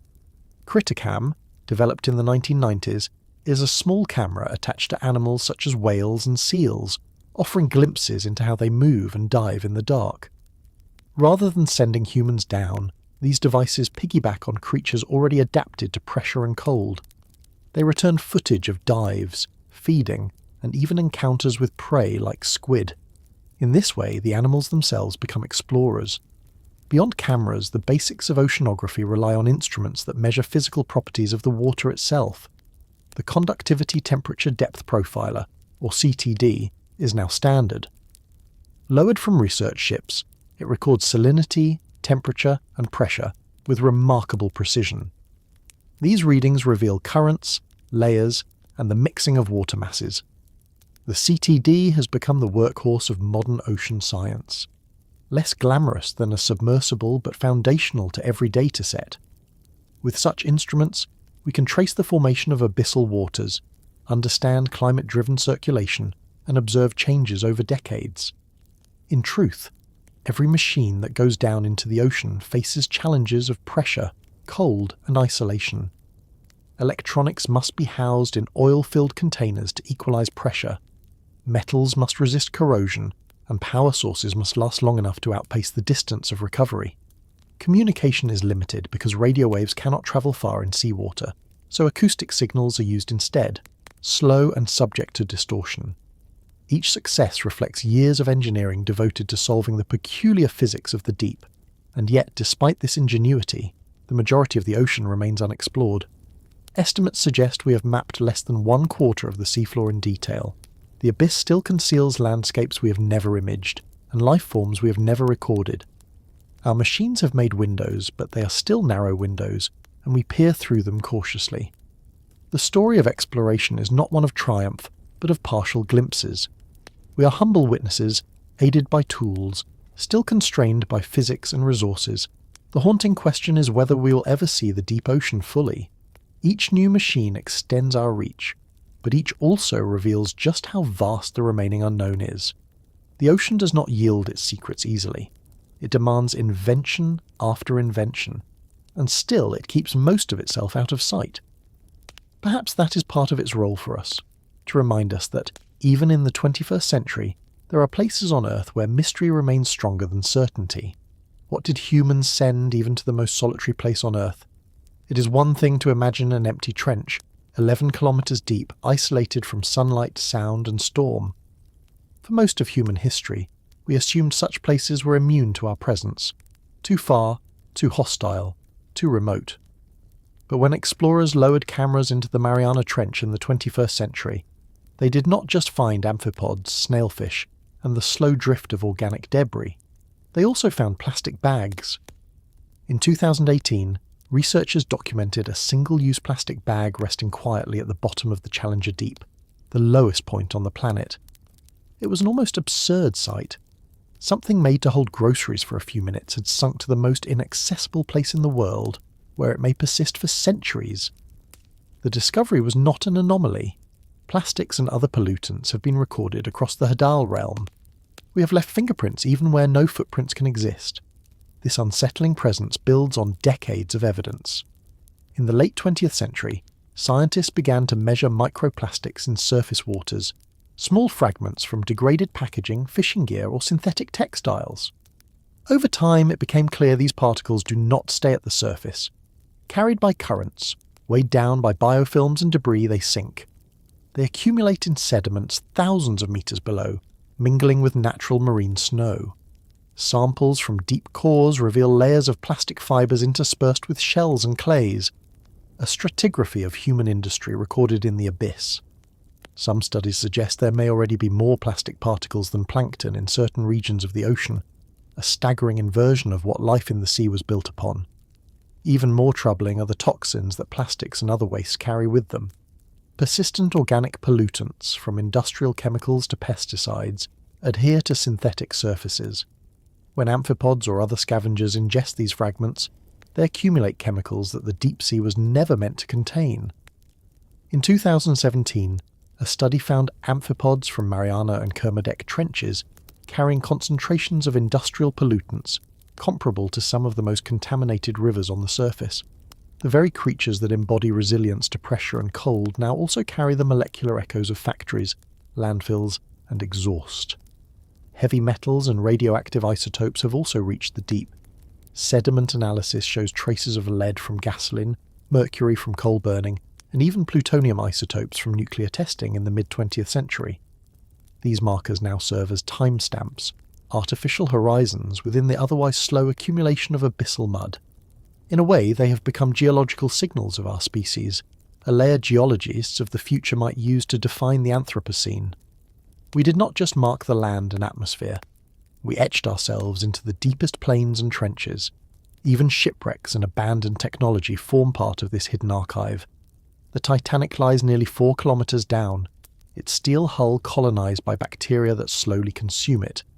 Warships, planes, and cargo vessels rest at abyssal depths, leaking metals, oils, and paints. Some act as artificial reefs, but their presence is unplanned, unstudied, and enduring. Lost fishing gear, nets, lines, and traps sinks endlessly, a phenomenon often called ghost fishing, where discarded tools continue to entangle life for decades. Some of these nets have been seen draped over corals in places no diver could ever have set them. The irony is hard to escape. We designed these materials for convenience, durability, and low cost, and in doing so we gave them lifespans far beyond our intention. A bag, a bottle, or a fragment of nylon may remain intact for hundreds of years, long outlasting the people who discarded it. In the deep ocean, where light and heat are scarce, degradation slows even further. What enters may remain almost unchanged. The trench, once imagined as a pure abyss, is now a vault of our disposables. Scientists face the difficulty of measuring this footprint accurately. Sampling the deep ocean is expensive and rare, meaning data points are sparse. Yet every time a new expedition probes a trench, plastics appear. In some cases, ROV footage shows fibers floating in the water column, drifting like artificial snow. In others, core samples bring back microplastics embedded in the ooze. Even in places far removed from industrial coastlines, the signal is clear. Currents and sinking particles distribute waste globally, bypassing the boundaries we imagine. The ocean connects everything, including our neglect. This presence alters not just chemistry, but perception. The idea that no part of Earth is untouched by human activity becomes less metaphorical when a plastic wrapper is seen in the Challenger Deep. Philosophically, it forces a reckoning. The places we once saw as wilderness are part of our system now. The trenches are not beyond our reach. They are within our impact. Whether or not we visit them often, they share in our story. The haunting question is not simply how much waste has arrived, but how it will interact with life in the centuries to come. Will deep-sea creatures evolve new tolerances, incorporating synthetic fragments into their biology as if they were shells or stones? Will sediments preserve a layered record of plastics, marking the 20th and 21st centuries as sharply as volcanic ash layers mark ancient eruptions? Or will future explorers find the trenches less as ecosystems and more as museums of discarded material, stocked with the unintended exports of a species that built convenience at the cost of permanence? We cannot know yet. The abyss gives up its answers slowly. But what is already certain is this: even the remotest place on Earth is not beyond us. We have left things behind, and they will remain long after we are gone. The ocean, vast as it is, has absorbed not only our myths and our machines, but also our waste. It carries them into darkness, where they rest as quiet reminders that no frontier is safe from our touch. What if the greatest monsters are still unseen? It is a question that has lingered over the ocean since long before science tried to illuminate it. Sailors once filled the void with stories of krakens and leviathans. Today we fill it with sonar maps, remotely operated vehicles and camera traps. But the result is the same. For all we have measured, the ocean still resists being fully known. More than 2/3 of the planet is covered in water, yet by most estimates we have directly explored perhaps 1/10 of it, and even that fraction only superficially. There are still places no probe, no diver, no camera has ever visited. The deep remains, in the truest sense of the word, undiscovered. The paradox is easy to miss. Satellites can map the surface of Mars or the Moon with exquisite detail, yet the floor of our own ocean remains blurred. Much of what we know about its topography comes not from seeing, but from inference, reading the shape of the sea surface as gravity bends water over ridges and trenches. When submersibles do descend, they illuminate only a narrow cone in the darkness, a stage no wider than a few meters. Beyond the light, there is endless black. We cannot know what might be watching from just beyond the reach of the cameras. This ignorance is not failure, but inevitability. The ocean is simply too vast. Its pressure punishes intrusion, its cold slows machinery, and its distance strains human resources. Every sample, every hour of video, is hard won. And so, we live with a patchwork of glimpses.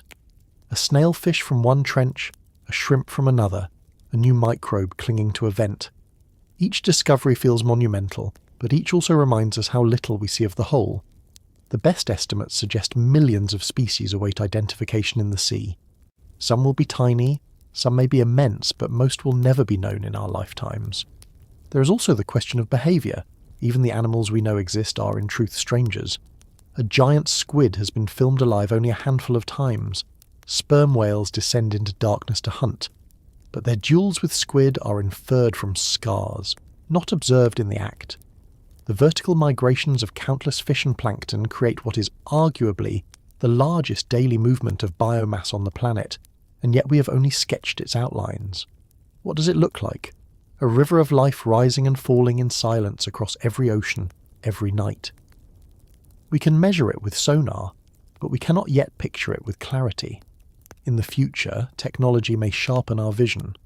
Advances in robotics, satellite sensing, and genetic sampling will expand the boundaries of what we can know.